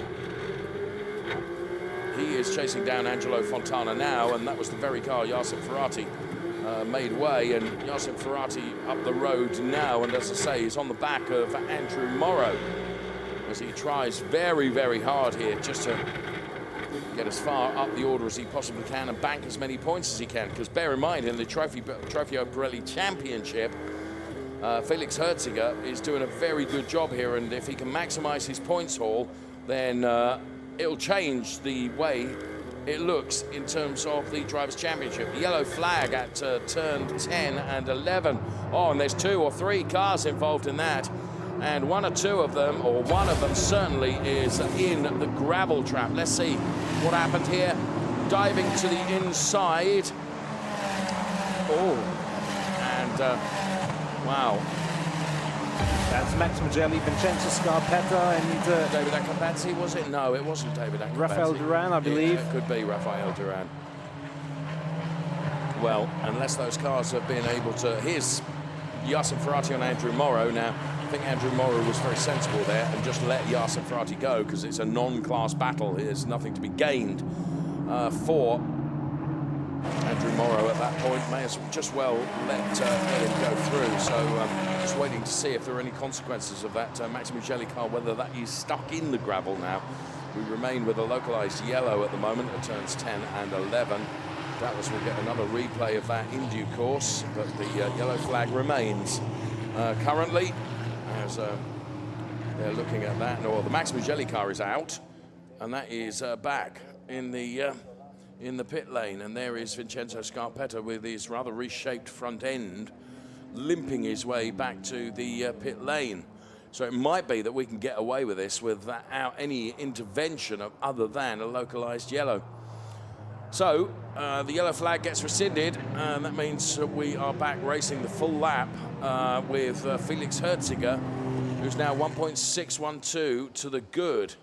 Now, the incident involving cars 93 and 27 is under investigation. So that is Vincenzo Scarpetta, Rafael Duran, and Max Mugelli. And you can see rather reshaped Rafael Duran front end there, Nico. And I'm amazed, and I'll be amazed if that car does not receive what we call the meatball flag to say that there is some bodywork issue. We will see. Bodywork issue is a nice way of putting it. There is Hendrik Viol, our leader in the AMS, chased by Dylan Mandler. Quite some hectic conversations going on. That's the Vincenzo Scarpetta car, yes indeed, and He certainly feels like the team should get going, I believe, and get the car back out there. He can still bank points from this. Felix Herziger, he's leading the gap 1.8 seconds, as near as makes no difference. And Yassin Ferrati, his closest competitor in the championship, is up to P10. However, he's also picked up 2 track limit infractions, so much that he needs to get up the order as quickly as possible. He has to keep it on the grey stuff, otherwise all that work could be undone in race control. Fair point, Felix Herziger. Then continuing on his way. Leader in the AMS is Hendrik Viol.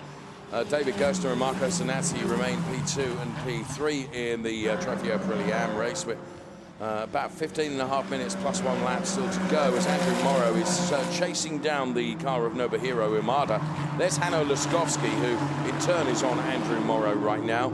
So a 3-way fight going on, and make that a 4-way, 5-way fight now with all these AM drivers. Nobuhiro Imada ahead of Andrew Morrow, Hanno Laskowski, Angelo Fontana, Danilo Del Fabro, Herbert Guys, David Akabadze.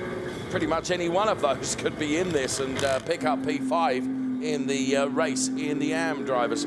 Let's ride on board right now with Hanno Laskowski, who is chasing Andrew Morrow, who in turn is chasing Nobuhiro Imada. Got a double yellow on the start-finish straight, I believe, right now. You can see the yellow flag indicator at the top of your, and that's the reason why, and it is because of that. I think that's the Rafael Duran car, which I said might receive the meatball flag for bodywork issues. Well, he does manage to get the car going again, I think, which hopefully will mean that yellow flag gets lifted. Sure enough, it does. So back on board with Hanno Laskowski, the Emil Frey racing driver, we go right now as he's chasing down Andrew Morrow. Andrew Morrow is a difficult driver to overtake, and actually I don't think Hanno Laskowski is as close to Andrew Morrow as he needs to be. I think Morrow is much closer to Nobuhiro Imada. It's the fight that's going on for the class battle for P5, and there you can see Michael Verhagen in the number 33 car going through on the Franco Girolami Radici Automobili Sanassi racing car, and now he goes and repeats the feat, as it were. So there, Michael Verhagen, who I have to say has not had the same sort of success here in Barcelona as he did in Valencia. I think that's fair to say, and actually on the back of them now is going to be Yassin Ferrati. Yeah, absolutely. That could change the dynamic for the leader, top 5 positions in the AMS if Yassin Ferrati is continuing his trajectory through that pack. If someone like Michael Verhagen can just attach himself and try to maximize his opportunity when Yassin Ferrati builds a gap, that could be a strategy, but it's very difficult for anybody to stick with Yassin Ferrati. And, well, but it's something that the likes of Michael Verhagen will surely try. Angelo Fontana is on his final warning for track limits. Bear that in mind as he's trying to chase Hanno Laskowski right now. That's the very shot that we saw there. Leading this AM pack is Nobuhiro Imada from Andrew Morrow. Through the Farrier speed camera we go right now, and let's ride on board with Andrew Morrow. And Nobuhiro Imada, as I say, was really, really impressive yesterday. Is that Rafael Duran out of the car? I can see in that split shot. Retired the car, which I think was exactly the right thing to do, probably.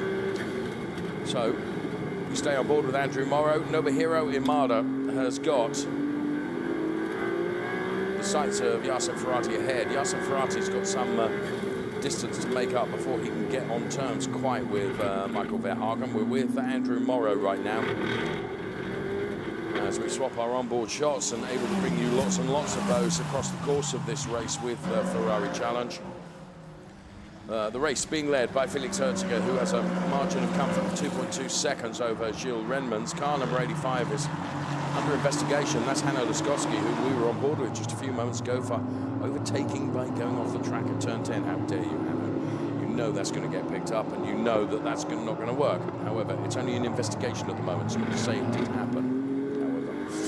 However, we're right on board with the car right now, giving us a vantage point from being inside the 296 challenge car. David Gostner has set the fastest lap for a Trofeo Pirelli Am drivers. And we're riding on board with Hanno Laskowski. Hanno Laskowski continuing to see the back end of Andrew Morrow more than he can see anything else. Andrew Morrow at the same time, all he can see is the back end of Nobuhiro Imada. Nobuhiro Imada not only racing here in Europe, also in Japan as well. And Morrow is really, really close to him, but he's got to pick his moment to try and find a way by here. And Nobuhiro, who's a very, very experienced driver, tends not to make mistakes. And that will be what Andrew is perhaps hoping for, is a little mistake to come from Nobuhiro Imada, but that hasn't happened yet. Here is Hendrik Viol, who is leading for the AM drivers.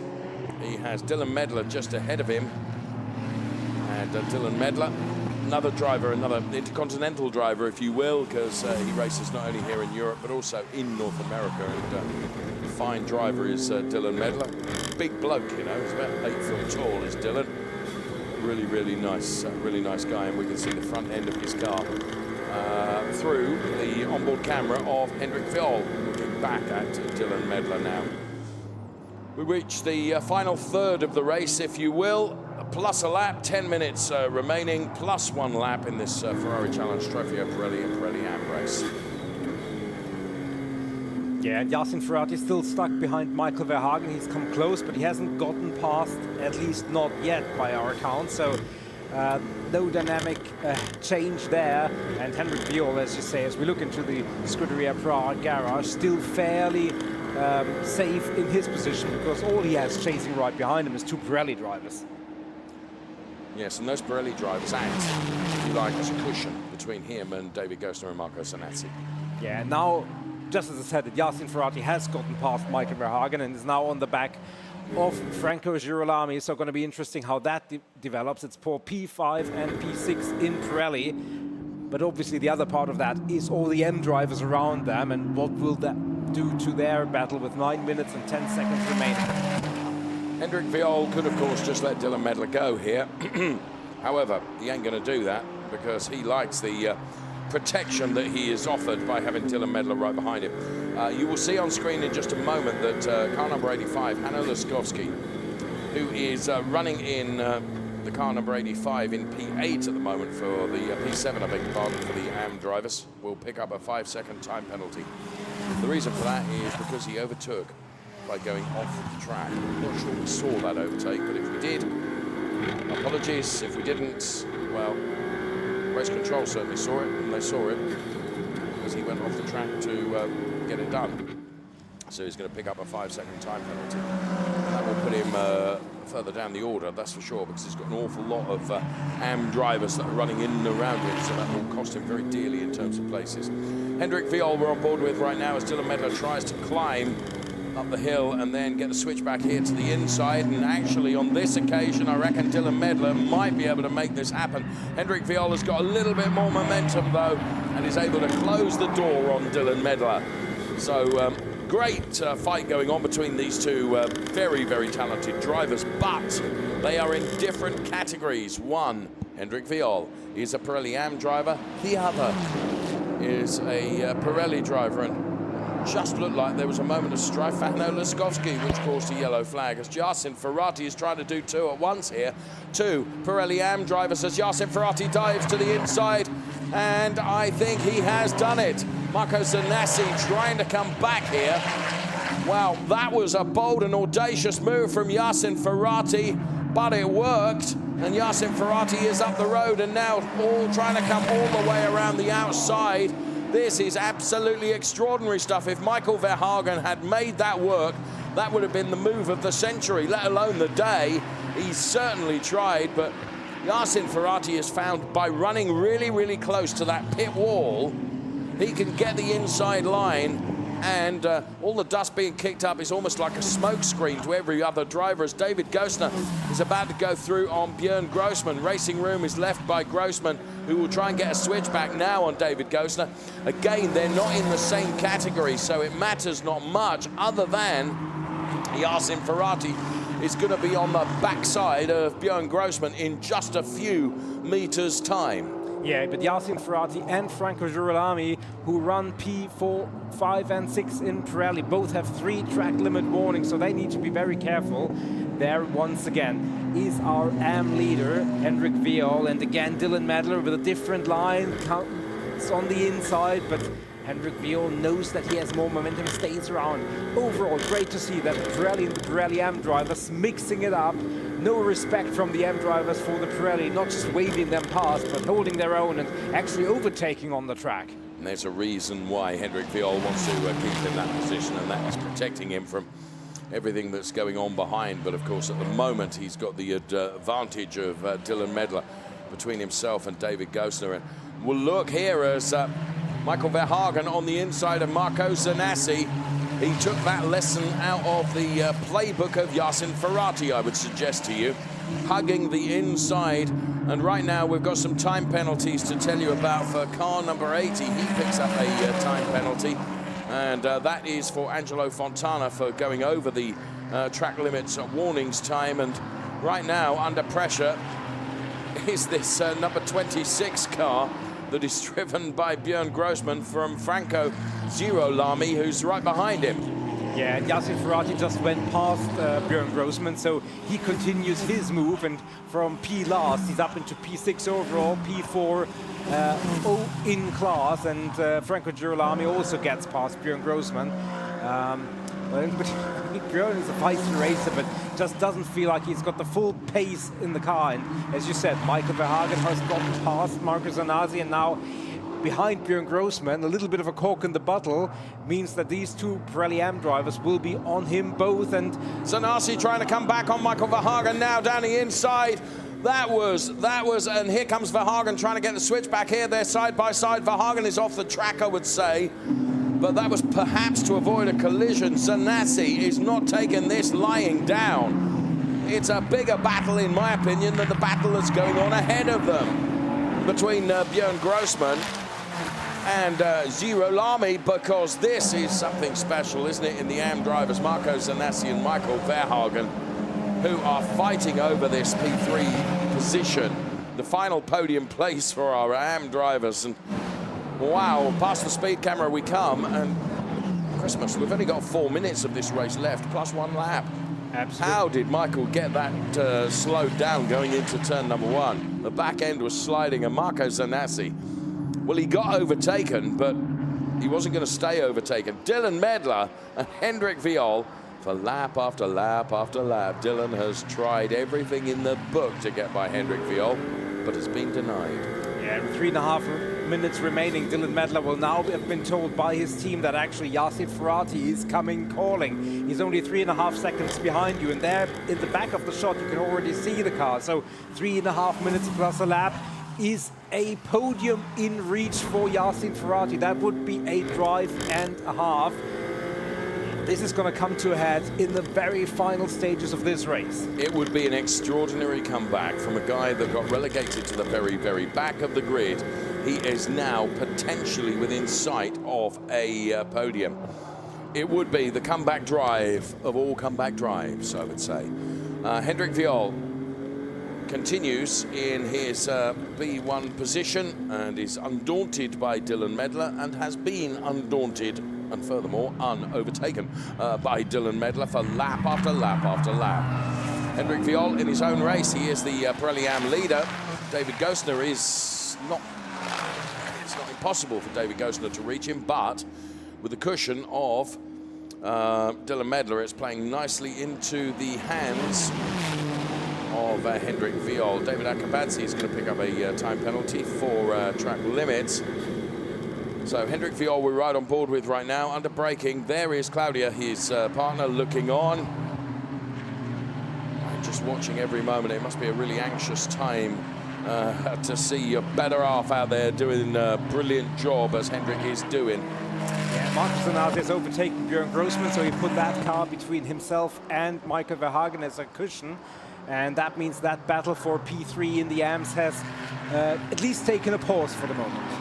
Yassin Ferrati now closer to David Gosner. He's got to get by David Gosner. He's running out of time here, Nico, to get on terms with Dylan Medler for a potential podium. There's Claudia once again. As I mentioned, Hendrik Viol's wife who is looking on, loving this racing. Hendrik Viol is such a good racing driver. He was the bridesmaid last year in the championship. He battled all year long with Klaus Branson. In the end, it would be Klaus Branson that takes the championship. I don't want to jinx anything. We'll see how it goes for 2025. But Hendrik Viol is en route for a potential win here in Ferrari Challenge Trofeo Pirelli Am. He's been chased the entire race virtually by Dylan Medler. Dylan Medler, who is running P3 for Trofeo Pirelli.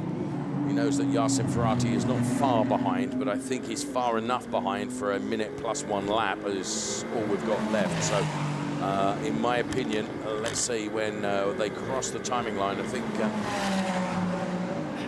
yeah, Felix Herziger just did, so it means 2 more laps once these drivers complete the lap that they're currently on, and this is exactly now. So 2 more laps from now is all that's left. The gap between Medler and Ferrati is, well, 8 tenths. So it could come down to the final lap. oh, as Yassin Ferrati dives to the inside of David Gosler. David Gosler tries to come back here, and very, very unusually, David Gosler said, I'm not having that, friend, bosh, and he takes that position back. Now, also very unusually is a time penalty has been rescinded, and that was for Angelo Fontana. So for the second time this weekend, we see a penalty deleted for a track limit. So there we are, nothing but fair, that's for sure, race control. So Yassin Ferrati got to do it all over again and get by David Gosler before he can get to David Medler. Dylan Medler rather. I would suggest that David Gosler is on Dylan Medler's Christmas card list right now because he is protecting him from Yassin Ferrati. So here's Felix Herziger, who's 7 seconds up the road from Gilles Remons. Gilles then, who led the race but was deemed to have taken the lead by going off the track. He had to give his race lead back and the place back to Felix Herziger. And Felix Herziger then, after a torrid time of it relatively in Valencia, getting his winning order back on terms now as he crosses the timing line to start the final lap of this Ferrari Challenge Trofeo Pirelli and Pirelli Am race. So it's going to be a last lap dash from Yassin Ferrati, and I rather think that it might be just too much to ask. I mean, it would be a fairy tale, wouldn't it, for Yassin Ferrati from the very, very back of the pack to get a podium out of this race in competition with 23 other cars. It would be magnificent. He's not diving to the inside this time of David Gosler. Meantime, still plenty of other things going on here. Michael Verhagen and Andrew Morrow fighting over the P4 place for Trofeo Pirelli Am. There is Nobuhiro Imada and Danilo Del Favaro. They are P6 and P7. And this is Michael Verhagen and Andrew Morrow then, as I mentioned just a few moments ago. Morrow trying to find a way past Verhagen. Is he going to try and get a slingshot here and get to the inside of Michael Verhagen? He gets very close. They do go side by side. And Andrew Morrow, if this works, it will be a great overtake, and it was. He just set that up perfectly, and Andrew Morrow goes through to pick up a P4 in class for Ferrari Challenge Trofeo Pirelli Am. No mistaking the dominance, though, of Felix Herziger once again when he gets his nose in front. He is very, very difficult to unshake from that P1 position. So Felix Herziger for Inico Reparto Corsa Ram has got 2 turns to do before he will see the checkered flag, and he will take another win in Ferrari Challengers. Felix Herziger wins in Barcelona.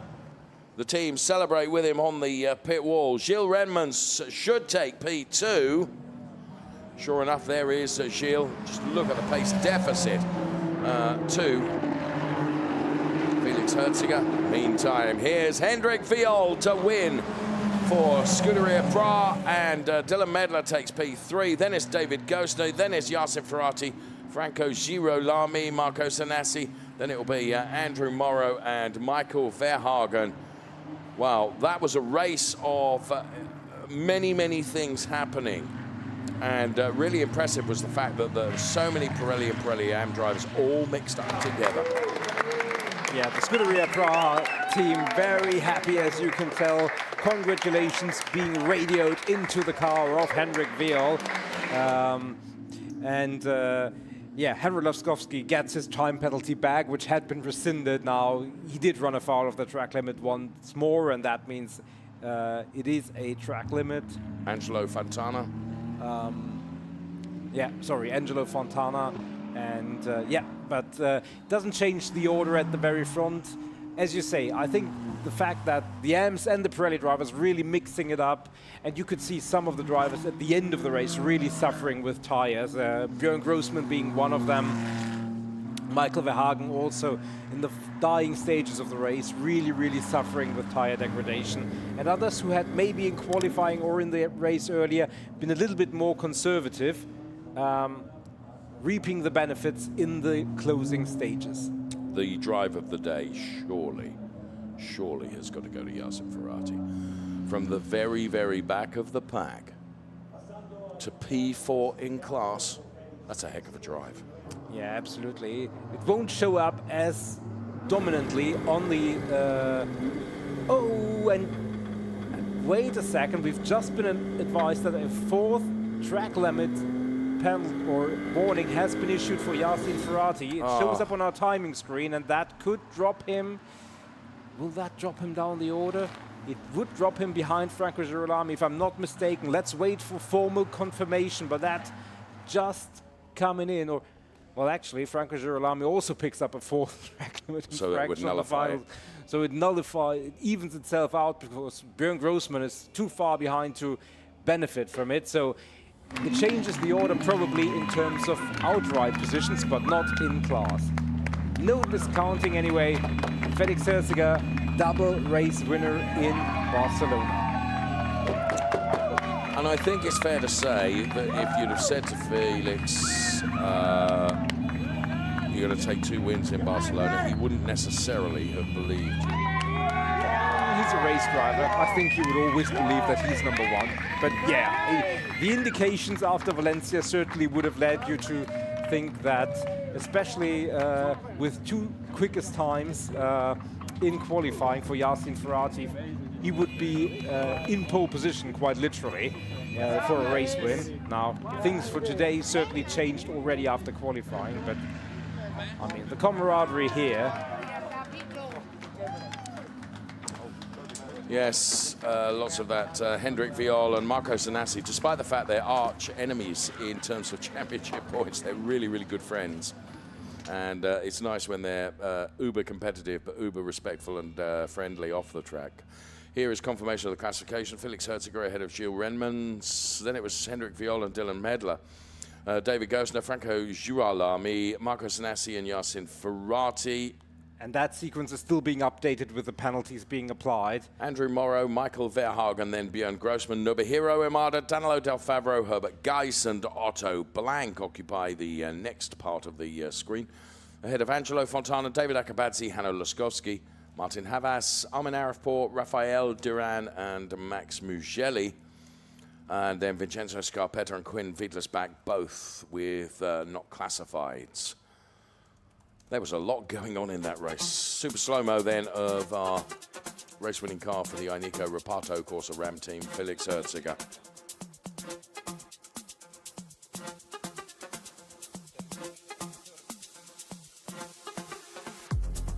So great job done by Felix Herziger, who initially lost out to Gilles Renmans, but Gilles had to yield and give the position back to Felix Herziger. And once Felix Herziger had got his nose in front, there was absolutely no letting go. So stand by. Here comes the interview with Ludovica and Felix Herziger. Wow, Felix, congratulations. You conquered Barcelona and Montmeló. And as Giorgio Sanaggiotto said in this afternoon, you needed to push today, and you made it. It was a very clear race for you in a hot temperature and in a very technical track. Yeah, I mean, when we arrived on Thursday, it didn't look like we were going to be on the top. Of course, we aimed for it, and we worked Thursday, Friday, Saturday morning. And then all of a sudden it may click, and we got justice also for what happened with the other car that was in pole position. And from that point on, Giorgio and I were very clear. We are safe. We want to make the most points possible. And I can't thank them enough for the car, for the partners, Miki, Simone, my partner, Diana, my friends at home, my mother, everybody that supports this is incredible. Thank you. Thank you. Thank you. Ciao, ciao. Very emotional, Felix. Many congratulations to you. Well, we're going to be hearing from Hendrik Viol as well. What a great job he did in Pirelli AMS, and he's really putting himself into a very good position in terms of the Pirelli AM Drivers' Championship. As Felix Herziger said, he really didn't expect these results this weekend, but the team have dug deep, he's dug deep, and they've achieved. I suspect for Hendrik Viol, he'll have an altogether different viewpoint in terms of the race. And, well, he's maximised his points all out of Barcelona. Let's hear from him. Hendrik, congratulations to win in a row here in Barcelona. Very important points for the championship. Was a very tough race. You made and ended this race third overall, and you was in the middle of bagarre between Felix and Gilles. But I want to discover with you your race and your feeling to be here. The feeling is unbelievable. I mean, 2 times the win in Barcelona. Couldn't be happier. I think it was my hardest race probably yet.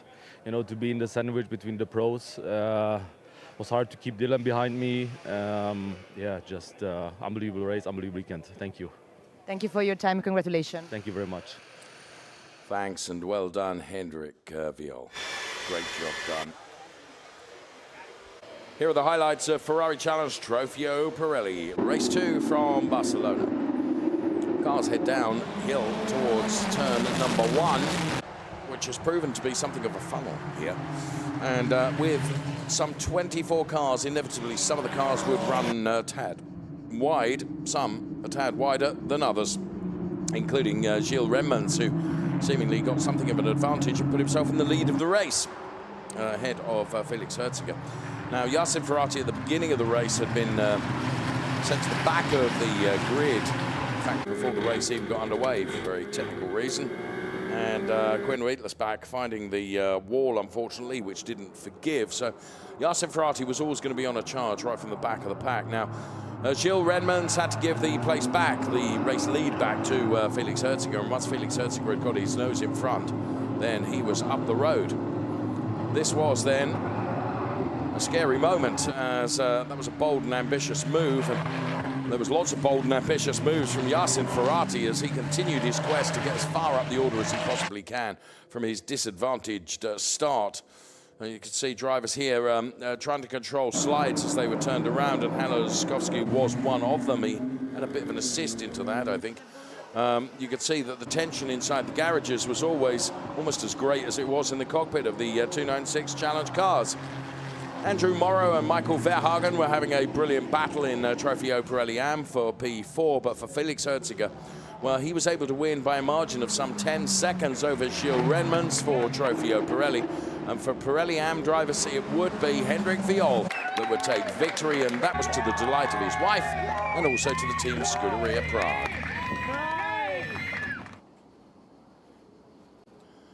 There are the race statistics. Make of those what you will. The best progress came from Yassin Ferrati, who made some 17 overtakes, which is to be expected, I guess, because he was really, really going for it right from the start of the race. He kind of had to be honest. And he did it, and did it very, very well. So he'll be pleased with that. We'll be going up to the podium momentarily, of course, and 2 podiums, double the fun here in Barcelona. 1 podium for Trofeo Pirelli and 1 podium for Trofeo Pirelli AM. Here's Michele Mambelli bringing the drivers out.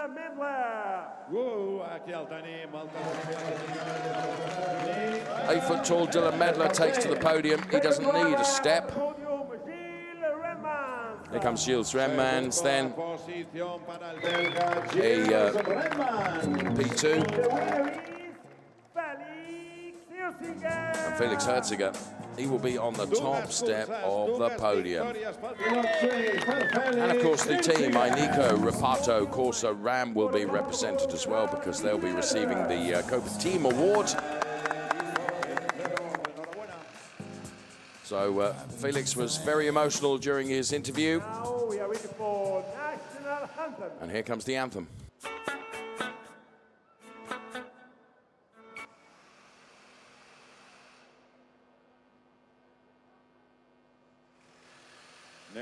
I think the man with the mixer has got in a bit of a muddle.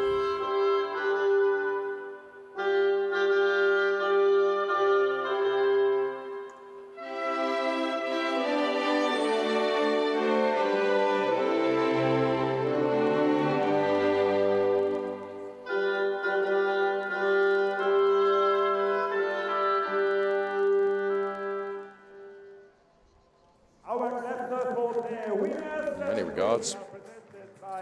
Could have been stuck with Earth, Wind and Fire there. That would have been no bad thing, would it? Right. Whilst the national anthem is very attractive, Dylan Medler receives his P3 trophy. Well done to Dylan, all the way here from Miami. P2 for Gilles Redmonds.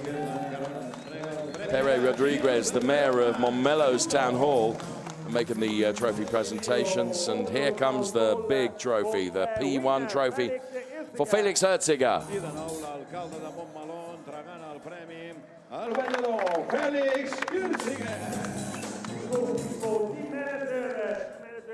Copa Team Award goes to Inico Ripato Corsa Ram. Nice to see the Pirelli trophy, and it's Matteo Corradino making the trophy presentation from Pirelli, our tyre partners to Felix Herziger. Double bubble in terms of the trophies that he receives. Everyone gets together for the photographs then, and then it will be the race for the champagne and who will win the bubbly battle.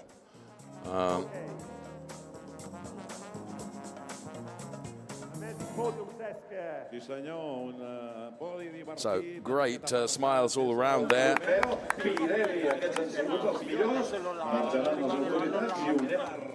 Right, who's going to win the champagne here? Stay with us, please. Michele, always polite. Please leave the podium before you get soaked. Felix Herziger is winning this, yeah, by a country mile. And now we can hear. Awesome song. The collection. Dylan Medler takes P3 for the collection. Miami. P2 for Francorchamps Motors Brussels and Gilles Redmonds. And for the Inico Ripato Corsa Ram team, of course, Felix Herziger.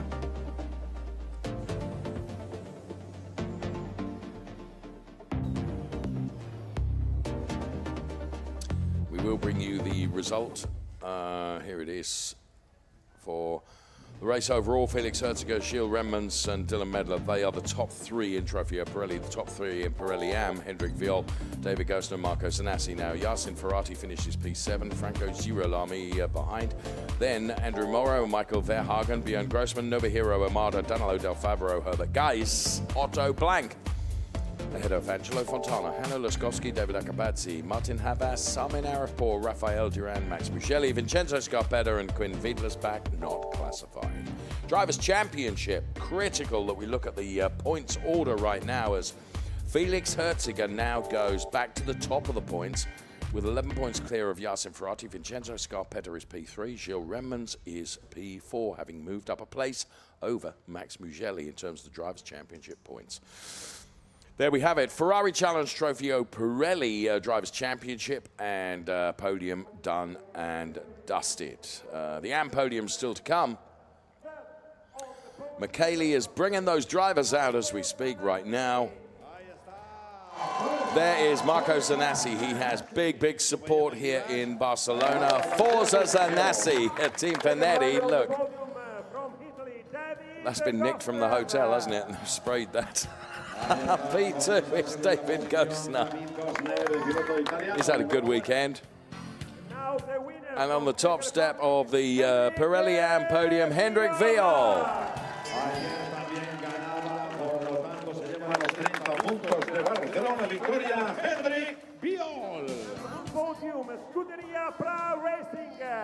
And who's going to be representing Scuderia Prague? It's Ivo Horn again, I believe, team principal of Scuderia Prague. There's Hendrik's wife. Now we are ready for the national anthem. Here comes the national anthem right now.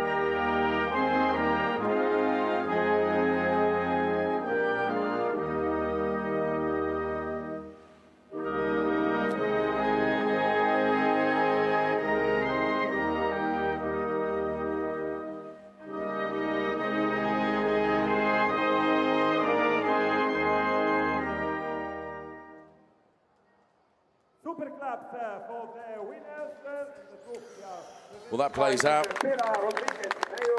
And time now for the trophies to be presented.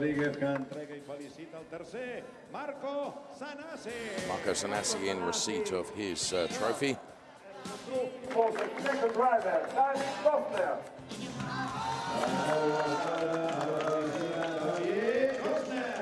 David Gosner in receipt of his. And here comes the P1 Race Winners Trophy to be presented to Hendrik Viol. He's got a few of those. Oh, and hang on a minute, chaps. We're supposed to have some photos taken and a Pirelli award and the Copa Team Trophy to be awarded before the champagne is uncorked. Oh, well, to heck with the formalities. David Gosner just getting on with celebrating. Fair enough. They deserve their success. They deserve their celebrations. The cars that made up the P3, 2 and 1 in Super Slow-Mo for you, including the Scuderia Prague driver's car, Hendrik Viol. What a great car and driver combo that one is. Okay, and in the Drivers' Championship, Hendrik Viol leading now by 29 points over Michael Verhagen and Marco Zanassi is P3. Then it's Andrew Morrow, Hanno Laskowski, Herbert Guys, David Gosner, Nobuhiro Imada. And there have been so many drivers in Trofeo Pirelli Am: Danilo Del Favro, Francesco Gali, David Acabazzi, Otto Blank, Matt Rosner, James Owen, Rafael Duran, Angelo Fontana, Armin Arapor, Jakob Bidstrup, Gianmarco Marcioletti, Martin Havers, Anders Bidstrup, Andreas Berg Sorensen. Where are you, Andreas? We miss you. Well, we have had some supreme racing from Trofeo Pirelli Am. Forgive me, I do think that's been had at the hotel. Yes, next up for our Trofeo Pirelli and Pirelli Am drivers, of course, is going to be as we head to the Ardennes region of Belgium and Spa-Francorchamps.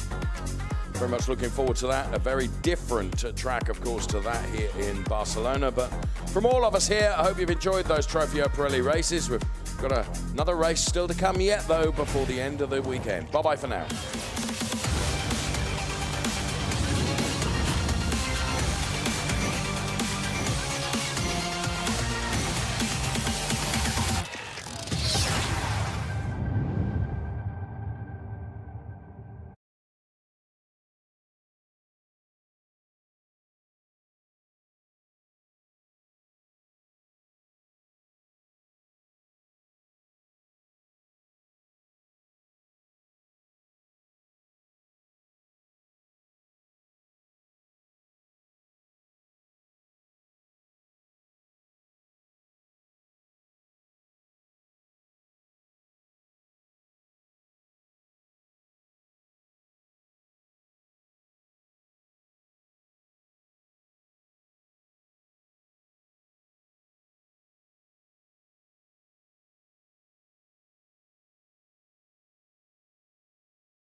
Hello everyone, good afternoon. Welcome to the sunshine and the Circuit de Barcelona, Catalunya. This is where we are for round 6 of Ferrari Challenge for 2025. It's race 2 for our Copachel Am drivers of round 6, which is about to get underway. We had Copachel Am race yesterday, of course. That would have been their race 1. This, of course, is our race 2. Let me now formally welcome you to Barcelona in Spain.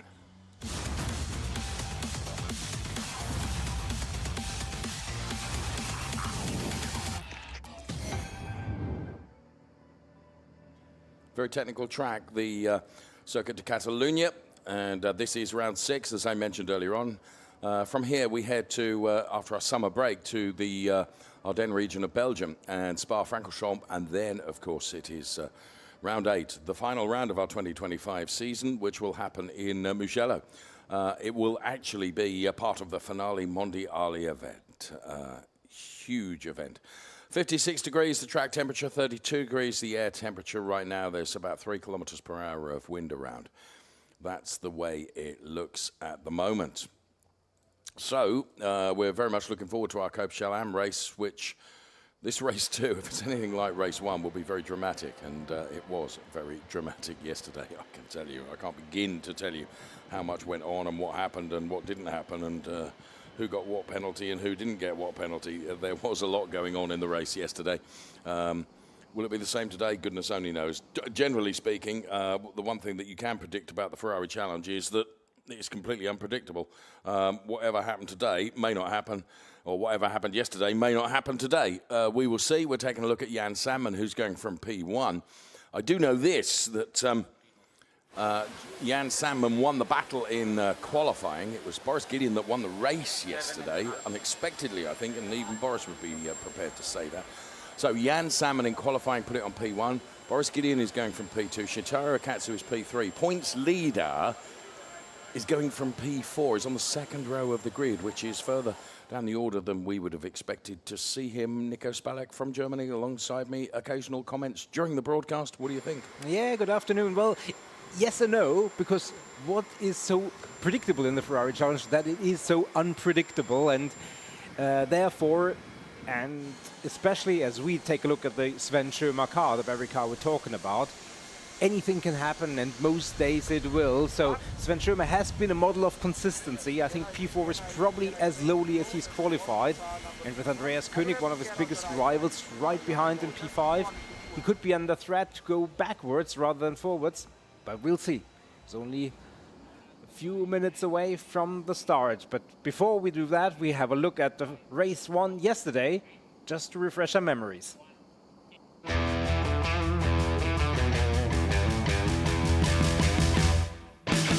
Here come the highlights of Ferrari Challenge Copachel Am from the Circuit de Catalunya in Barcelona.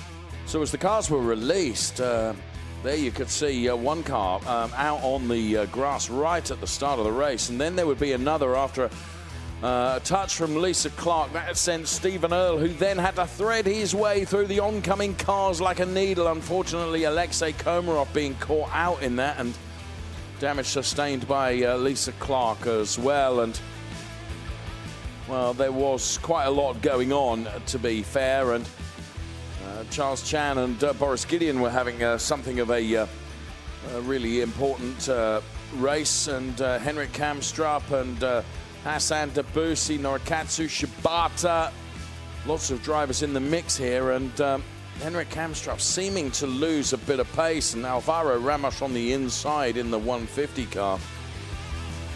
And then here you could see that Paolo Scudieri and Fritz Müller having a get together as the Pino Frescaro car appeared to make contact with Hassan Debussy at the back end of the car, and Henrik Kamstrup going around and losing the back end of the car. But that wasn't the only drama, because Sven Schirmer had gone around as well, and although he was the race leader, he'd got a penalty.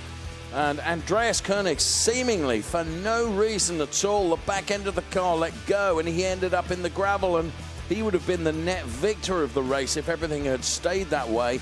However, the safety car would be out, and at the end of the race meant it would be a victory for Boris Gideon ahead of Charles Chan and Fritz Müller, who took P3. So that was how it happened yesterday. If you understood that, then you're a better bloke than me, truthfully, because there was so much going on in that race. But, well, it was something special, that's for sure. Packed grid, as always, for the Ferrari Challenge just ahead of the start of the race. There's Sven Schirmer, there's Shintaro Akatsu alongside. Further back, we can see the car to the left-hand side of your grid is Andreas Koenig. It's Charles Chan to the right-hand side of your picture. As we continue, Fritz Müller and Alexei Komarov are side-by-side here. Alexei Komarov to the right-hand side of your picture. Our camera here getting a bit of a trot on, it has to be said. There is Stephen Earle and Henrik Kamstrup, and they were together there. Henrik Kamstrup to the left, Stephen Earle to the right-hand side. So our grid set then for race 2. Ferrari Challenge Copa Shell Am. And the Richard Mille safety car that will lead the cars away. It's always a rolling start on the Ferrari Challenge, and formation lap about to get underway with Antonio Tamburini driving the safety car this weekend. And there's Henrik Kamstrup for Formula Racing, going from P9 on the grid. Now, as I go back to a former life as a radio DJ, it gives me great pleasure to introduce Duran Duran.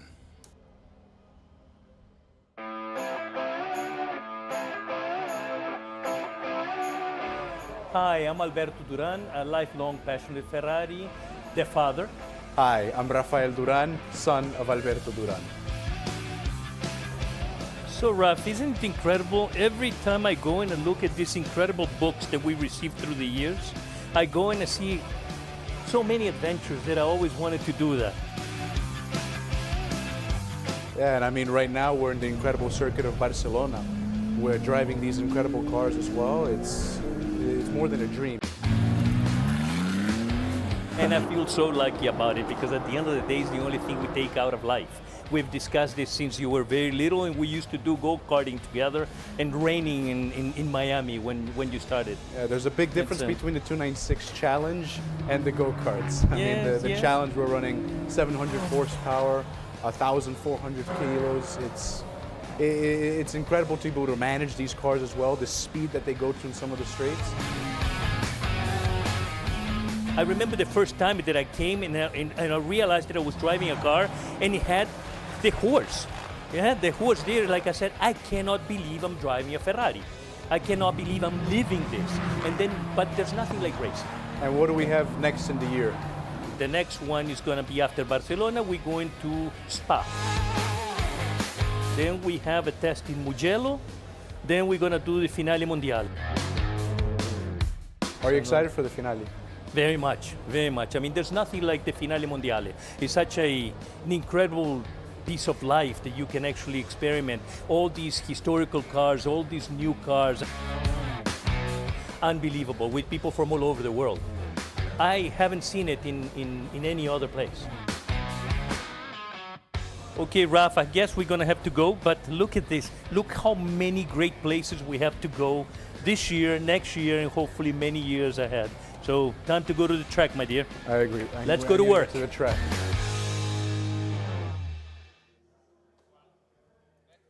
Two of the nicest guys in the paddock, Alberto and Rafael Duran. I hope they'll forgive me for my hark back to former days in introducing them, Alberto and Rafael Duran. Here is the track then, 4.6 kilometers, 14 turns, 6 left, 8 right. Built in 1991 and hosted for the first time the Formula One Grand Prix in the same year. So a very technical circuit. Let's get ready to get the race underway. We'll bring you the grid in full from back to front as the cars are released on their formation lap right now. There you go, pinpoint accurate in terms of timing. The cars are released and they're on their way. What a joy it is to be able to bring you this race. Copa Shell Am, the final race of our fantastic race weekend here in Barcelona. So, as I promised then, the grid in full from back to front. There's some 19 cars that take to the track for this race 2 of our Copa Am series across this weekend before all the drivers start thinking about the Ardennes region of Belgium and Spa-Francorchamps, as Alberto Duran said in that really rather fine piece of interview that we saw just a few moments ago.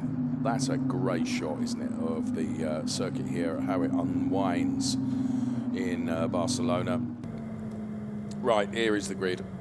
Norikatsu Shibata goes from the back of the pack, along with Lisa Clark and Louis Peruskia, who are 18 and 17. Alberto Duran, we just heard from him, P16, Guy Favre, P15. Then Hassan Tabusi is P14 with Pino Frascaro alongside, going from P13 to row 6. We go with Alvaro Ramos and Paolo Scudieri is P12 and P11 respectively. Stephen Earle and Henrik Kamstrup are on the 5th row of the grid, P10 and P9. To the 4th row right now with Alexei Komarov. Great collie, Alexei. Friedrich Muller alongside Fritz Muller. Then it's Charles Chan and Andreas Koenig. Andreas for some overtaking, so too Charles Chan to be done from there. Same could be applied to Sven Schirmer and Shintaro Akatsu, P4 and P3.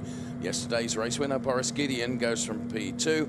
Jan Sandman is going from P1 on the grid. The Kessel Racing driver then, who was the best in qualifying today. Let's hear from him.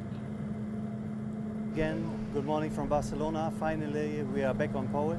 I'm very happy about this, and I hope the race will not be like yesterday. We had a lot of time penalties, safety car at the end and so on.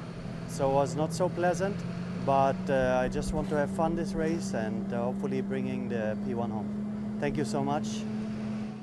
Jan, thank you for talking to us. See how polite I can be? Absolutely, and let's see how polite this will be when it goes through turns 1, 2 and 3. Just a refresher, the rule is you have to stay on the track, but if you have to take evasive action, you can file back onto the pit exit, but you have to take it all the way until the end. You can't rejoin the track earlier. That will be allowed on lap 1. Otherwise, you might be looking at a penalty, and of course, before that, you have to run through your grid boxes. Here's Henrik Kamstrup. Thanks for explaining that, but you're absolutely right, Nico, and we saw the connotations of what can happen if you don't do what you're supposed to just yesterday. Well, let's hope that that's not the case today. The safety car has peeled off into the pit lane. It then becomes the responsibility of Jan Salmon and Boris Gideon to control the pace of the rolling start. Then lighting gantry will put to the top of the screen for you. Let's go racing then. With Ferrari Challenge, Copa Am cars on track. All drivers got to go through their grid boxes. Lights go out, let's go racing. It's a good start from Boris Gideon. Boris Gideon gets the get-go and is side by side with Jan Sandman, and Sven Schirmer also having a go and makes contact with Jan Sandman. And Sandman is out and spun around. And, well, that, I think, elevates Sven Schirmer. But, of course, it elevates him. Where is Boris Gideon? Did he escape through all of this? Yes, he did. So Sven Schirmer up to P2. Yellow flag, of course, in turn 1. So Boris Gideon, he managed to escape it all. And Sven Schirmer came through. OK, there's Andreas Koenig. There's Paolo Scudieri. They are P6 and P7. So did the car of Jan Salmon, did he manage to get it pointing in the right direction again? At the moment, we're seeing no yellow flags anywhere. So we think as the incident involving cars 175 and 186 in turn 1 is under investigation. No surprise there. You can see that on screen for you. So we think Jan Salmon did get going. But, of course, that's dropped him way, way down the order. There is Sven Schirmer, who is P2. Charles Chan is P3. It's Shintaro Akatsu and Fritz Muller. Then it's Paolo Scudieri, Andreas Koenig, Norikatsu, Shibata, and Alvaro Ramos and Pino Frascaro. That is the top 10. And forgive me, just trying to pull everything out of what happened there. Hopefully, we'll get a replay of the start pretty soon. But the first lap is put in the book, and Boris Gideon is leading from Sven Schirmer. And then Charles Chan is P3. So speed camera by Faye as Sven Schirmer is chasing down Boris Gideon. Boris Gideon could make it 2 out of 2 this weekend. That would be a replay, if you like, of his opening stint this year at Monza, where he won both the races. This is Alexei Komarov, the Scuderia Prague driver. It looks like it might be the end of the Alexei Komarov race, which is a great, great shame. So Alexei Komarov then crawling down the pit lane. Let's see if the Scuderia Prague team can go to work on that car and get him out again. A drive-through penalty is being awarded to this man, Sven Schirmer, for causing a collision. So Sven Schirmer then gets a drive-through penalty. That takes him out of P2. He's got to take that within 3 laps of being advised. I have to say, from where I saw it, Nico, I didn't see any kind of reason. It looked like it just, was carrying too much speed into the turn and almost, just made contact with Jan, because whether it missed his braking point or whether, it was just in the heat of a split second. I can only call what I see, but there was absolutely no doubt in the contact between the two of them. Yeah, certainly significant contact, and that is not a big surprise. We can look at that after the replay of the start. So here it comes then. I mean, Sven Schirmer got a brilliant start, to be fair, and you can see weaving now, and he's on the outside of Shintaro Akatsu. And I have to say, a number of drivers having to take avoiding action, including Alvaro Ramos, who did very, very well to avoid that. And he had to take to that sort of runoff area, which he is allowed to use in avoidance of a collision. Oh, I wish we could have saw that just a few frames earlier. Yeah. Good news for Jan Sam, and if there is any good news right now, he is still running, and he's actually running in P13. So he's not out of the race by any means. Right. The incident involving cars 104 and 113 in turn 3 is under investigation. Now that would be Andreas Koenig and Henrik Kamstrup. Yeah, we didn't see that specifically because that was kind of caught in the middle of everything that else was going on. Andreas Koenig, not a great start. He was hoping to go forward from P5, but he actually bogged down a little bit and was overtaken by some of the drivers. So he's currently running in P7. We'll certainly hope to go forward again, but for now he is behind Paolo Scudieri, just set the fastest lap of the race. Boris Gideon barely ahead of Sven Schirmer, but obviously Sven Schirmer will have to take that penalty, and that will drop him way down the order. Yes, it will, and it will be interesting to see where he comes back out after the drive-through penalty, but I'm pretty sure it's going to be right at the back of the pack. Right.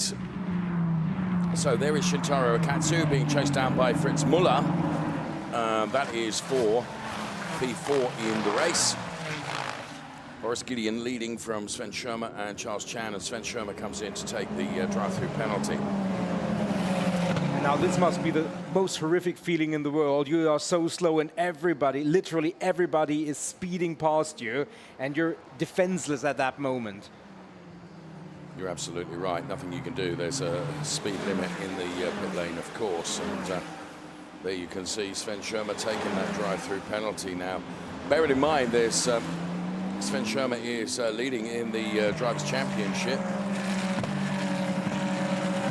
And this is going to do his points haul no good at all, truthfully. I mean, he's back out in the race and he's got a lot of overtaking to do, but at least he is in the still in the race, as it were. Alexei Komarov did return out on track, I believe, Nico. We saw him into the pit lane. There is Andreas Koenig and Paolo Scudieri together. Then it's P5 and P6 from those two drivers. There is Paolo Scudieri, driver of the Samo car 101 car. Andreas Koenig hugging the curbs there, and he's ahead of Norikatsu Shibata. Different colors on the Norikatsu Shibata car today. And Boris Gideon now leading from Charles Chan and Shintaro Akatsu.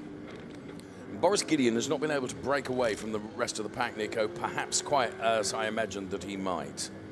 Yeah, Charles Chan has really shown great pace here in this event throughout, and deservedly got a podium out of the race yesterday, and therefore he is definitely keeping with Boris Gideon.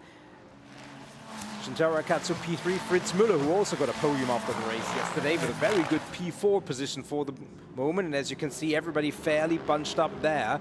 And Boris Gideon finishes lap number 4, now 7/10 to the good. And Jan Salmon is now running in P10, so he's back inside the points. Would obviously love to keep his P1 position, but at the very least, he is still trying to get something out of that, and he has the fastest lap, which will also give him 1 extra point in the championship. Yeah, and every point is valuable when it comes to the tally at the end of the year, because of course you count all of them, Nico. So, here is Charles Chan and Henrik Kamstrup, then not Henrik Kamstrup, Shintaro Akatsu, I beg your pardon, chasing him down. Boris Gideon, Charles Chan, Shintaro Akatsu, the 1, 2, 3. Fritz Müller is running in P4. And it's Paolo Scudieri, Andreas Koenig, and Norikatsu Shibata. Here is our race leader, Boris Gideon then. As I mentioned, he opened his account this year with 2 wins at Monza. Then he went through something of a fallow period, it has to be said, through Misano and Hockenheim and also Valencia. He was missing from Brunot. But in Barcelona yesterday, here in Barcelona, he took the race win. It was perhaps unexpected, but he took it nonetheless. Here is Sven Sherman now, who is on the back of, that looks like the car of Alexei Komarov. And just ahead of Alexei Komarov is Lisa Clark. Yeah. What would this do to the points, Nico? Well, in fairness, Jan Salmon only gains 2 points from that currently, 1 for P10 and 1 for the fastest lap. Obviously in P16, Sven Schirmer doesn't get any points. Incidentally, the Alexei Komarov car is back marking because he already lost the lap. Of course, of course. But there is a replay, and that is Andreas Koenig on Paolo Scudieri. Well, racing room was left by Paolo Scudieri, who tried to get the switch back but wasn't able to do so. And that's a job done from Andreas Koenig. So sorry I interrupted your points. So Sven Schirmer leading going into this, of course, as Boris Gideon now under pressure from Charles Chan. What's gone wrong with Boris Gideon? He's lost 2 places in the space of just 1 turn. He's obviously got a puncture or something, Nico, because everyone has come flying through. So it's Charles Chan from Shintaro Akatsu. Now it's Fritz Müller and Andreas Koenig, who set the fastest lap, is chasing down a potential podium here. Something happened to Boris Gideon. You can see he's lost pace, Nico. Yeah, absolutely.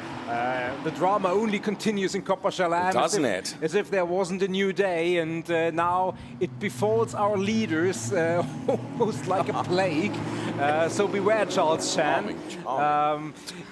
And that changes the order, obviously. Jan Salmon will be advanced a position up into P8, which will give him more points. We've still got 4 more races after this one in the championship, so it's not all over after this one. But there you can see Boris Gideon really nursing the car back. And Charles Chan, race leader, Shintaro Akatsu, Fritz Müller, and then there is Andreas Koenig. We saw him in the replay of yesterday's race, how he basically out of thin air landed in the gravel. There was some fluid on the track, which just caught him out. Yeah. So he will hope that maybe fortune shines on him and he can make it maybe onto the podium, maybe even higher. He's got 19 minutes plus a lap remaining to do it. Well, let's see. There's still plenty of time, but what there won't be necessarily is plenty of rubber on the tyres, because there is no doubt about it that in these temperatures, tyre preservation, tyre conservation has been really, really important. But knowing Andreas Koenig as I do know Andreas Koenig, he won't throw caution to the wind, but he will do everything he possibly can to put himself into a podium place, particularly as I know he's got his family here this weekend as well in Barcelona, and he will want to just gain a podium for them. He came so close to being on the steps yesterday, and then just a little bit of some errant fluid catching him out on that turn. So we'll see what he can do. 18.5 minutes plus 1 lap, as you say, but he's still got to do that. In the meantime, Boris Gideon, I believe, has pitted, Nico. So whatever issue Boris Gideon had, he is in. Jan Sandman, in his quest, has picked up 2 penalties, and the incident between Andreas Koenig and Henrik Kamstrup, there is no further action. So I would suggest that's race over for Boris Gideon, Nico. Yeah, whatever luck he had yesterday has run out, unfortunately, for him. And there is Sven Schirmer on Pino Frascaro, and Sven Schirmer running in P14. Frascaro had been overtaken by Henrik Kamstrup, who is in P12, but then there is a big gap in front of them.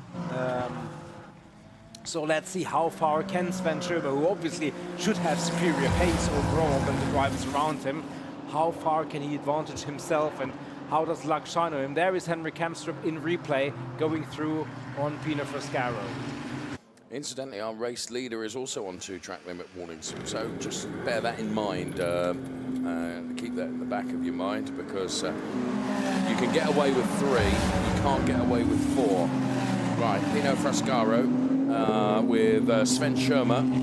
There's Lisa Clark on Alexei Komarov, but Alexei's a lap down, as Nico indicated. Here's Andreas Koenig for the first time taking a look at Fritz Muller. I think it's the first time he's been close enough to him. Charles Chan, Shintaro Akatsu, P1, P2. The all-black car of Noriketsu Shibata. Here comes Schirmer. Will he dive to the inside of Pino Frascaro? Don't think he's quite close enough, Nico, if I'm honest with you. And Pino Frascaro, well, he does dive into the inside. Can he get the car rotated? As trying to go for the switchback there is Pino Frascaro, but I think Sven Schirmer, that was a good move from him. He did put it on the inside. He had to get the car rotated, and I wasn't convinced he was going to be able to do that without running too far wide, but he did do it. Yeah, absolutely. One thing that I'm sure that his driver coaches will tell him to not overdrive the tires. Difficult that it is. Yeah. We've seen in the previous races some drivers who really suffered over the last 3-4 laps, losing 15, 20 seconds over the matter of 3 or 4 laps, simply because there was no grip left in the tire. And that's something that his driver coaches, and he's got 2 of them. Frascaro is through. But not Koenig is through. Forgive me. Koenig is through on Fritz Muller. That's a podium place, Nico, provisionally. That's a podium place provisionally, and Shintaro Akatsu, Charles Chan, you already said Charles Chan, who is the quickest, but he's got 2 track limit warnings. That is Boris Gideon, I believe.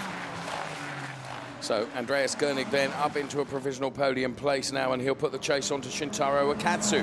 Now, incidentally, Jan Sandman is right on the back of Guy Favre now, Nico, and that is for P8 in the race? That is for P8 in the race. The problem for Jan Sandman is that ahead of Guy Favre is a 13-second gap, so yeah. I'm sure he will target Guy Favre, but moving up any further would probably require a safety car. Right, this is how Andreas Koenig did it.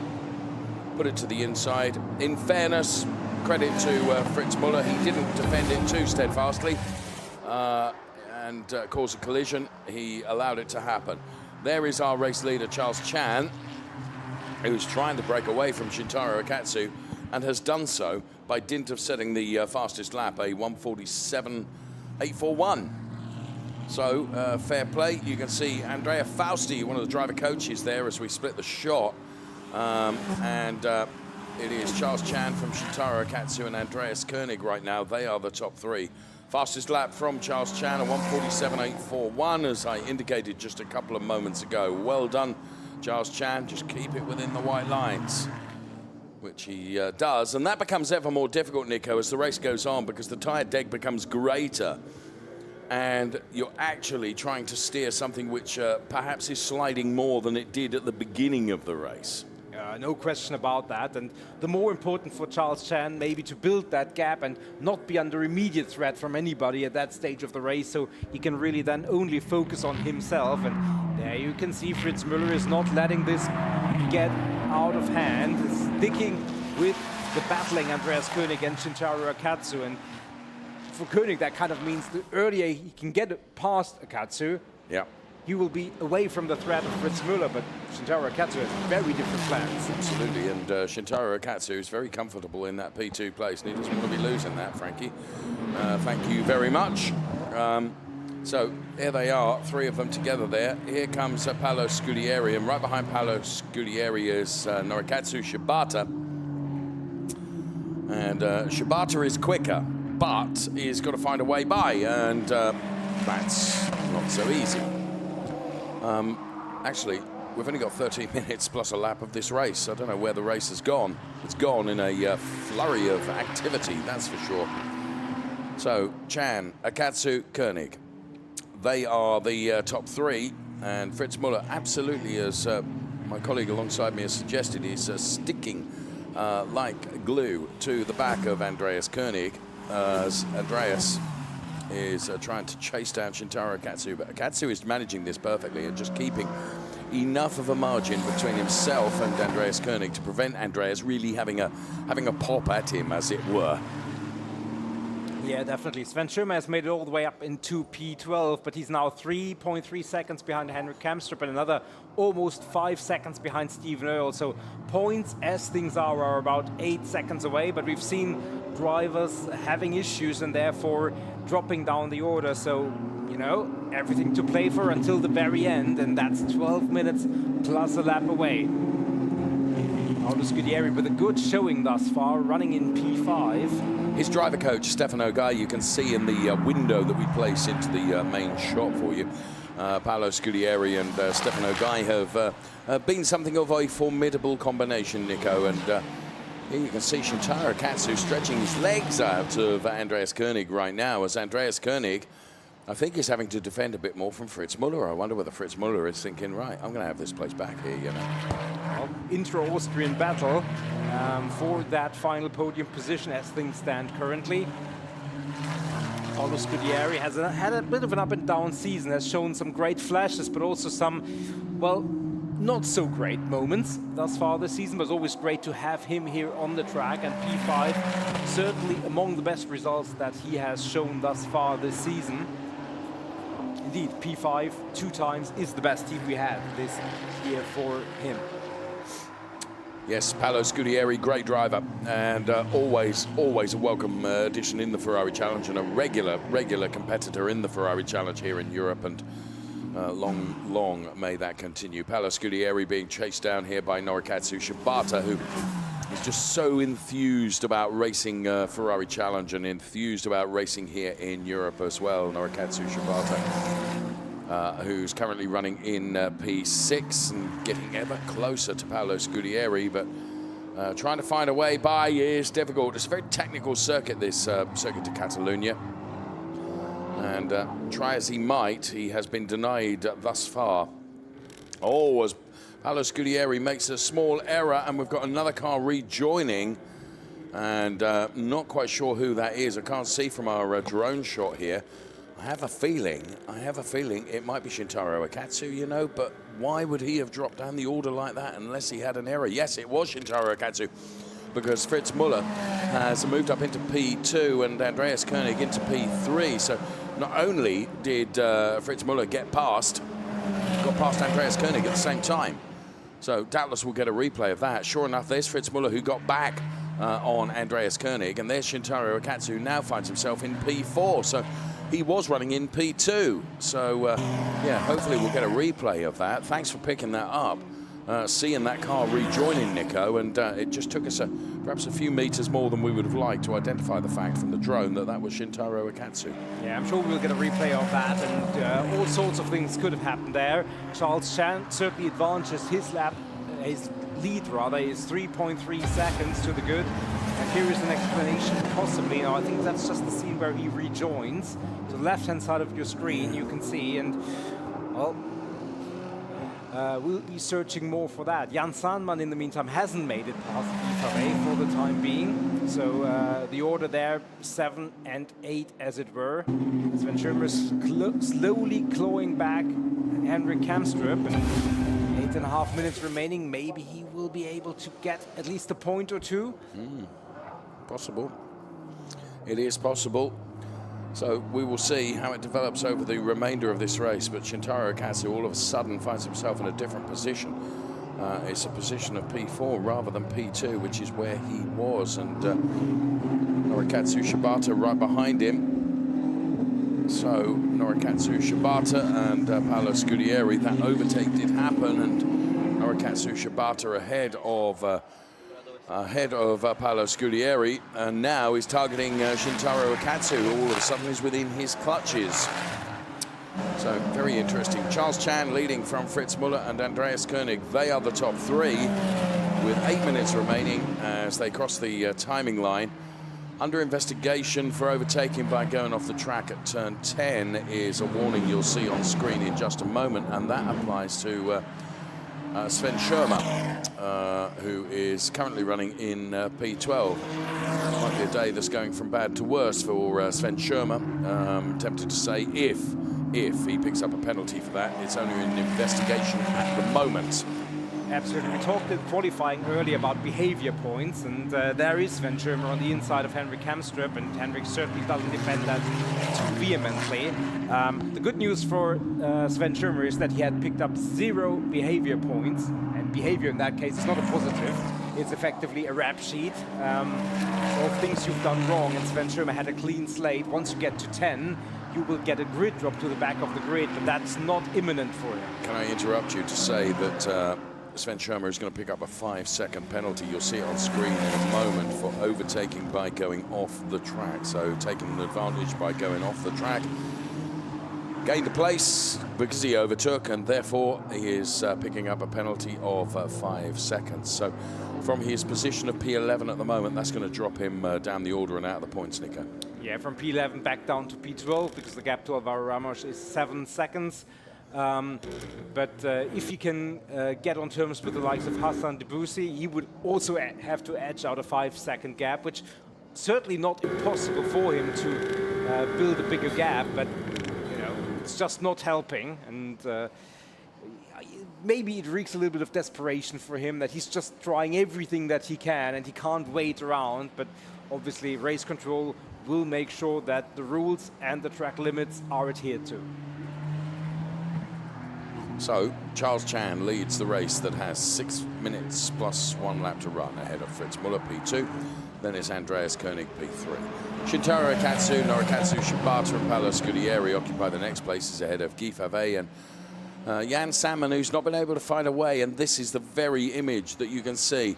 The car in front is Guy Favre from Belgium, and then right behind is Jan Sandman.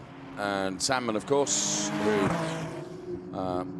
found himself having to come from a long way back right at the start of the race. And to be fair, he has just knuckled down and got on with it, and that's precisely what he's doing. He finds himself in P8. P7, is that a possibility? Well, at the moment, you would say, having been stuck behind Guy Favre for quite a few laps, I think the pace that Guy Favre has got is really good here, Nico. Yeah, and Jan Sandman obviously had to put a lot of strain to his Pirelli P0 tires by trying to move up the order. Guy Favre possibly less so. Is that a sign of that and the result of that? Well, we don't quite know, but it's a possibility. As we see our battle between Shintaro Akatsu and Norikazu Shibata, and Shibata is taking a little bit of a liberty on the inside. Race control has let that go at that spot for the time, for the most part anyway, but you can't get off the track and overtake, as we've seen before. So great battle here for P4 and P5. And in front of them, in fairness, Fritz Muller had gone past Andreas Koenig, and we didn't see that, but he's now edged a 3-second gap over Andreas Koenig. So however it happened, it was not a fluke, and Fritz Muller currently certainly the quicker of the two. So listening in, not there's much point on account of the fact I didn't understand the language. Nico, did you? Yeah, you have to try to overtake. Very novel idea. Thank you. Very novel idea there.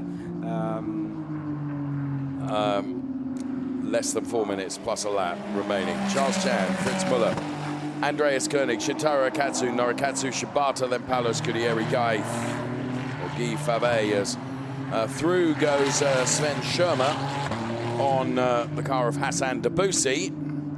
So Sven Schirmer now in his target sights is going to be Stephen Earle. But Stephen Earle is away up the road, 3 seconds or so, I would say. You can see him in shot now. And Sven Schirmer, with 3.5 minutes remaining, plus 1 lap, might be able to get onto the back of Stephen Earle. We will see. Yeah, Sven's currently running in P10, as you can see, but obviously has that 5-second penalty looming over him. So it's not quite a points position yet. Here is the live championship. Well, all of a sudden, there becomes just 27 points between P1 and P2. That is if the race finished as it is right now. With Sven Schirmer P1 and Jan Sandman P2 in the Drivers' Championship points. I have to say it's with some spirit of excitement that I am looking forward to Spa-Francorchamps already. Oh, for sure, and Guy Favre, who's holding Jan Sandman at bay, it will be his home race, and certainly he will look to feature very strongly, as will effectively everybody else. Charles Chan, remember, had 2 track-limited fractions very early in the race. He hasn't added a single one, and by virtue of the fact that he's 2.5 seconds to the good, he's just not under pressure, and I think that really, really helps him. Not under pressure can't be said about Shintaro Akatsu. No, but he has soaked up this pressure, and we've seen this so many times with Shintaro Akatsu. He just seems to have the ability to adopt a sponge-like defense mechanism when necessary and just soak it all up and not be impacted or affected by it. And that means that Norikatsu Shibata is having to work so hard behind by trying to provoke a mistake which just seemingly will not come from Shintaro Akatsu. So Shintaro is in the comfortable position here, isn't he? And here comes Norikatsu Shibata. You see, taking a look at the inside line, he's really stressing everything about the car in trying to find a way. Perhaps on this lap he's closer than he has been for the last couple or so, because it's very difficult to run in the dirty air behind the car in front of you for so long. But we're running out of opportunity in terms of time for Norikatsu Shibata to find a way by. 1.5 minutes plus 1 lap. Dependent on when Charles Chan crosses the timing line, we'll be able to give you an indication of how many laps we are going to get, as we think that Jan Sandman has got by on Guy Favre. We can see from our timing screen and also from the graphics on the left-hand side of your screen. So that would give him an additional point, and that means he reduces the gap over Sven Schirmer by 1 additional point. We've said it before, every single point may be that extra valuable one come the end of the season. So, but again, he's 12 seconds or more behind Paolo Scudieri, so yeah, even with the best intentions, with 2 laps remaining, I think that's fairly out of reach. Now, Jan Sandman is under investigation for overtaken by going off the track at turn 10. Now, that will have been his overtake on Guy Favre, I would suggest, Nico, because that's just flashed up on screen.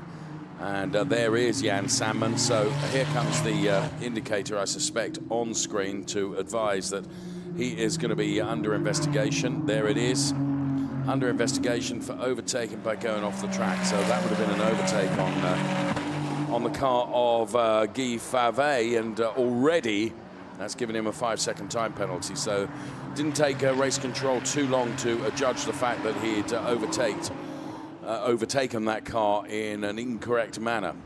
And that obviously means that the 2 cars running right behind him will be virtually ahead of him. Sven Schirmer, who is also in the same shot now, so our 2 championship rivals back within 1 shot. Sven Schirmer also has the same penalty, so he won't be able to benefit from it. But yeah, lots of things happening. The time has elapsed, so the remainder of this lap for Charles Chan, and he's not far away from the timing line, and then it's going to be on the final lap. Right, these 4 are all bunched up together now, aren't they? You've got Jan Sandman with a time penalty. And, oh, that was a big, bold move. And all of a sudden, well, Guy Favre went in too deep. And that advantaged Jan Sandman. It also advantaged Stephen Earl, and almost advantaged Sven Schirmer as well, Nico. Yeah, and Sven Schirmer has built a 4.4-second gap over Hassan Debussy, so he needs just a little bit more than half a second to eke out large enough of a gap to not be relegated by the penalty. Well, we're on the last lap. 1.2 seconds is the gap between P1 and P2. Fritz Müller is coming a little bit closer, but Charles Chen probably just managing that gap. Yes, I think you might be right, as well, Guy Favre goes off the track to try and get by Dr. Stephen Earl. That opens up a window of opportunity momentarily for Sven Schirmer, who wasn't able to take advantage of it. All this means that Jan Sandman is able to escape up the road. Now, I'm not suggesting for a moment that Jan Sandman is necessarily going to be able to build 5 seconds, which is what he would need, but he is not under the pressure that perhaps he was. Charles Chan is certainly not under pressure. He has maintained a gap of about a second and a bit over Fritz Müller and then Andreas Koenig, who is running P3. Norikatsu Shibata is probably sick of looking at the back end of the Shintaro Akatsu car, as we're all on the last lap right now, as Charles Chan then with the fastest lap, he would gain an extra point in addition to the points haul that he will get for winning the race here in Barcelona. Charles Chan is victorious ahead of Fritz Müller, who takes P2. Then it's going to be Andreas Koenig, who seals P3. Shintaro Akatsu and Norikatsu Shibata, it's as they were, P4 and P5. Here comes Paolo Scudieri. And Jan Sandman. Now, bear in mind, both Jan Sandman and Sven Schirmer have got time penalties, so that will potentially drop them down the order. You can see by the red bar indicator alongside their names and numbers. So as they cross the line, sure enough, that elevates Stephen Earl, Guy Favre, Hassan Debussy, and Jan Sandman finishes ahead of Sven Schirmer for P10 and P11. So that gives Sven Schirmer just, well, Jan Sandman 1 point over Sven Schirmer. He got 1 for the pole position, but he would have certainly liked to claw back a little bit more. I mean, he would have also certainly liked to not have a coming together with Sven at the very beginning of the race, but well, it's all part of the dynamic here in this Copa Shell Am racing here in Barcelona. Charles Chan, at one point in the race yesterday, it looked like he was in for a drop due to a penalty. That was rescinded. He took P2 and followed that up with his, I think, first win of the season here in Copa Shell Am in Europe. And here in replay then, a little touch between Guy Favre and Jan Sandman. We're on board with Henrik Kamstrup right now. These are our replays. Ooh, that was a big avoidance moment for Henrik Kamstrup. Well done, friend. Able to bring you those replays as the cars are making their way into Parc Fermé.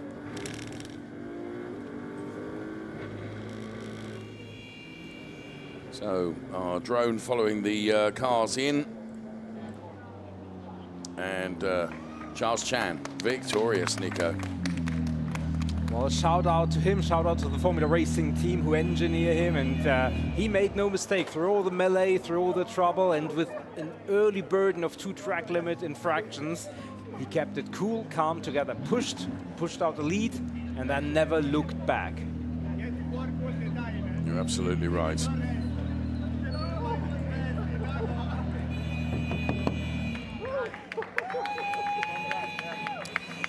Very happy about that, and so he should be, and he is congratulated accordingly.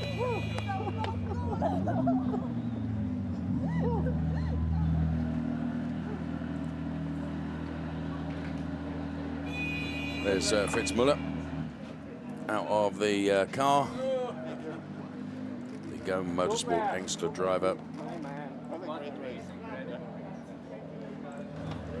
And here's Andreas Koenig. Well, the podium finally is said by Giacomo Altoe, who is his driver coach. And Giacomo Altoe, of course, Trofeo Pirelli champion from last year. Yasin Ferrati there also offering his congratulations to Andreas Koenig.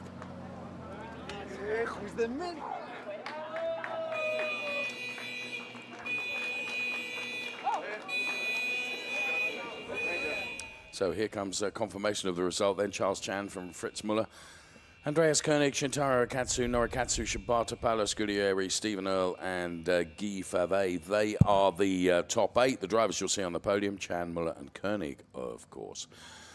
Taking P9, Hassan Debussy. And then from Hassan Debussy, it was Jan Sandman ahead of Sven Schirmer. Henrik Hamstrup, Alvaro Ramos, Alberto Duran, and Pino Frascaro.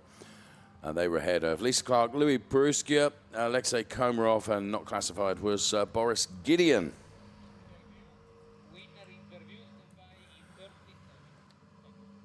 So, 1-3-3, the Formula Racing driver that is Charles Chan. By a margin of very nearly 8.5 tenths is the winner with Ferrari Challenge, Copa Shell Am.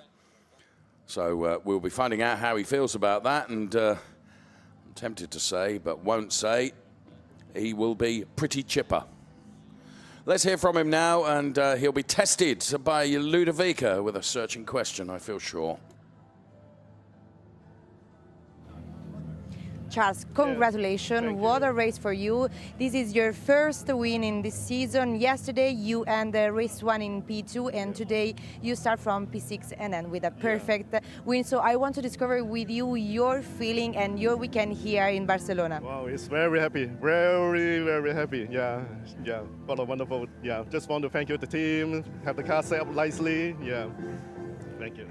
Thank you so much. Yeah, thank you. Let's take a look at the highlights. Ferrari Challenge, Copa Shell Am Race 2. Copa Shell Am Race 1 across this Barcelona weekend was very dramatic. And would Race 2 be as dramatic? Well, certainly at the start of the race, it all looked pretty good. Stephen Earle almost squeezed out onto the grass, and Sven Schirmer with a very good start, but get going once again. And Sven Schirmer picking up a drive-through penalty for the contact on Jan Sandman, and Andreas Koenig getting to the inside of Paolo Scudieri.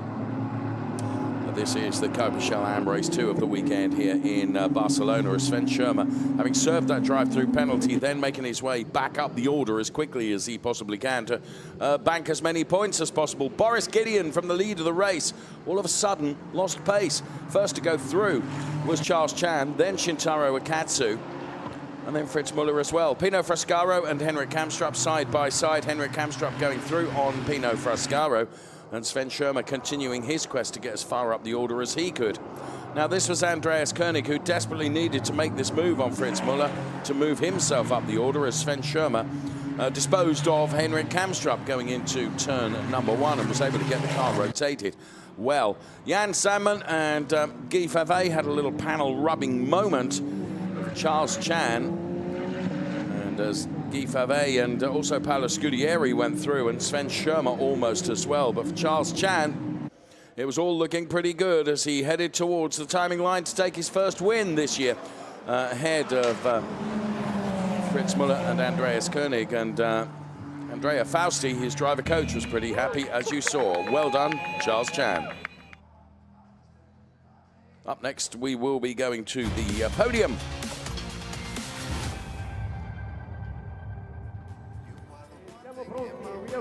Here's Michele Mabelli then bringing out the drivers on to the podium.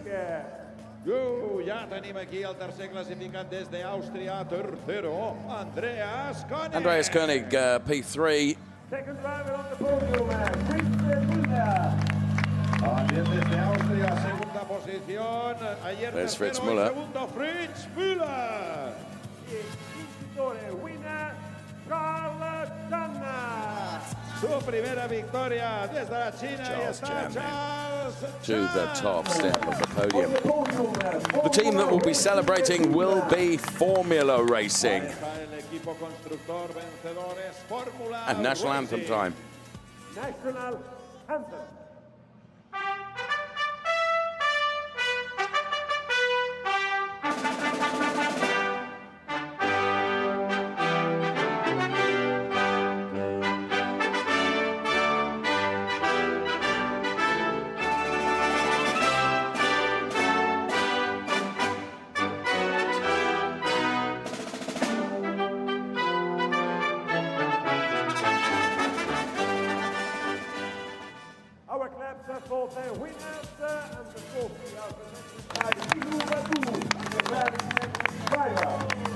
Okay, it's time for the trophies to be presented by Lilu Vadu, Ferrari factory driver. Makes the trophy presentation, first of all, to Andreas Koenig, then to Fritz Müller,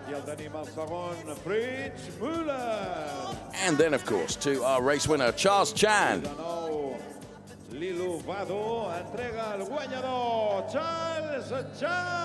Very, very happy about that, and rightly so.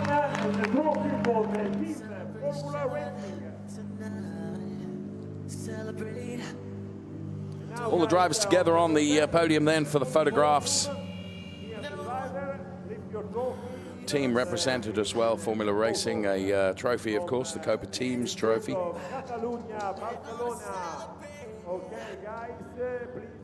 Right, who's going to win the champagne race? Koenig? No, Charles Chan had got it opened long before it was wobbled about. So well done to P3 for ML Ferrari Racing, Andreas Koenig.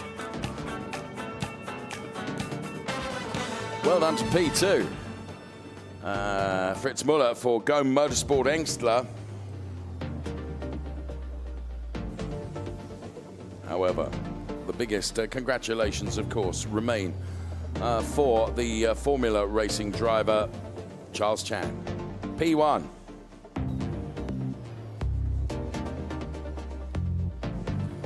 Let's take a look at the Drivers' Championship standings now as we head to Spa-Francorchamps. Sven Schirmer has got 28 points more than Jan Sandman, and it's Andreas Koenig in P3 in the Drivers' Championship points, Boris Gideon P4. Then it is Charles Chan who moves up a place ahead of Henrik Kamstrup. Shintaro Akatsu moves up a place as well.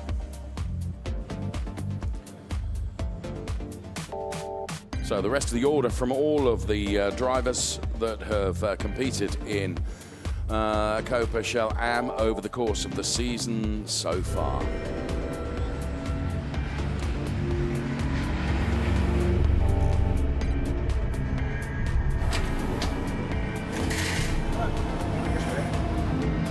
Well, the Barcelona weekend has been something very special indeed. It's the second event that we've had with the Ferrari Challenge Europe in Spain. Welcome, Lilu Vadu, our official factory driver. And as we look behind the scenes at some of the efforts to make this great weekend happen,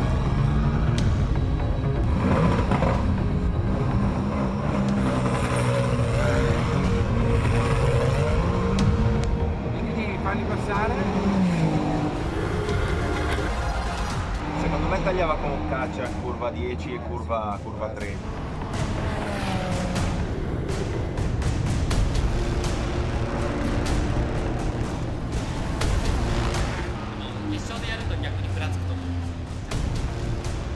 Prepare very well the last one.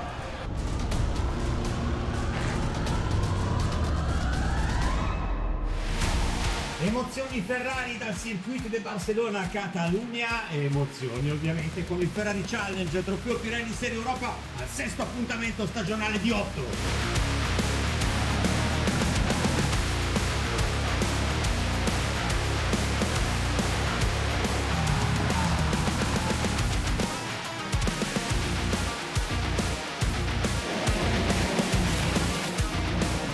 you have a speed limit in the pit lane and that frustrates you because you just want to get back on it again.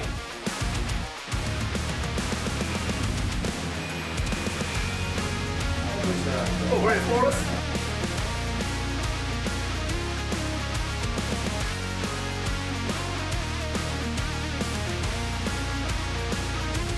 Highs, lows, and just a great experience every single weekend. We go racing with the Ferrari Challenge. Goodbye for now.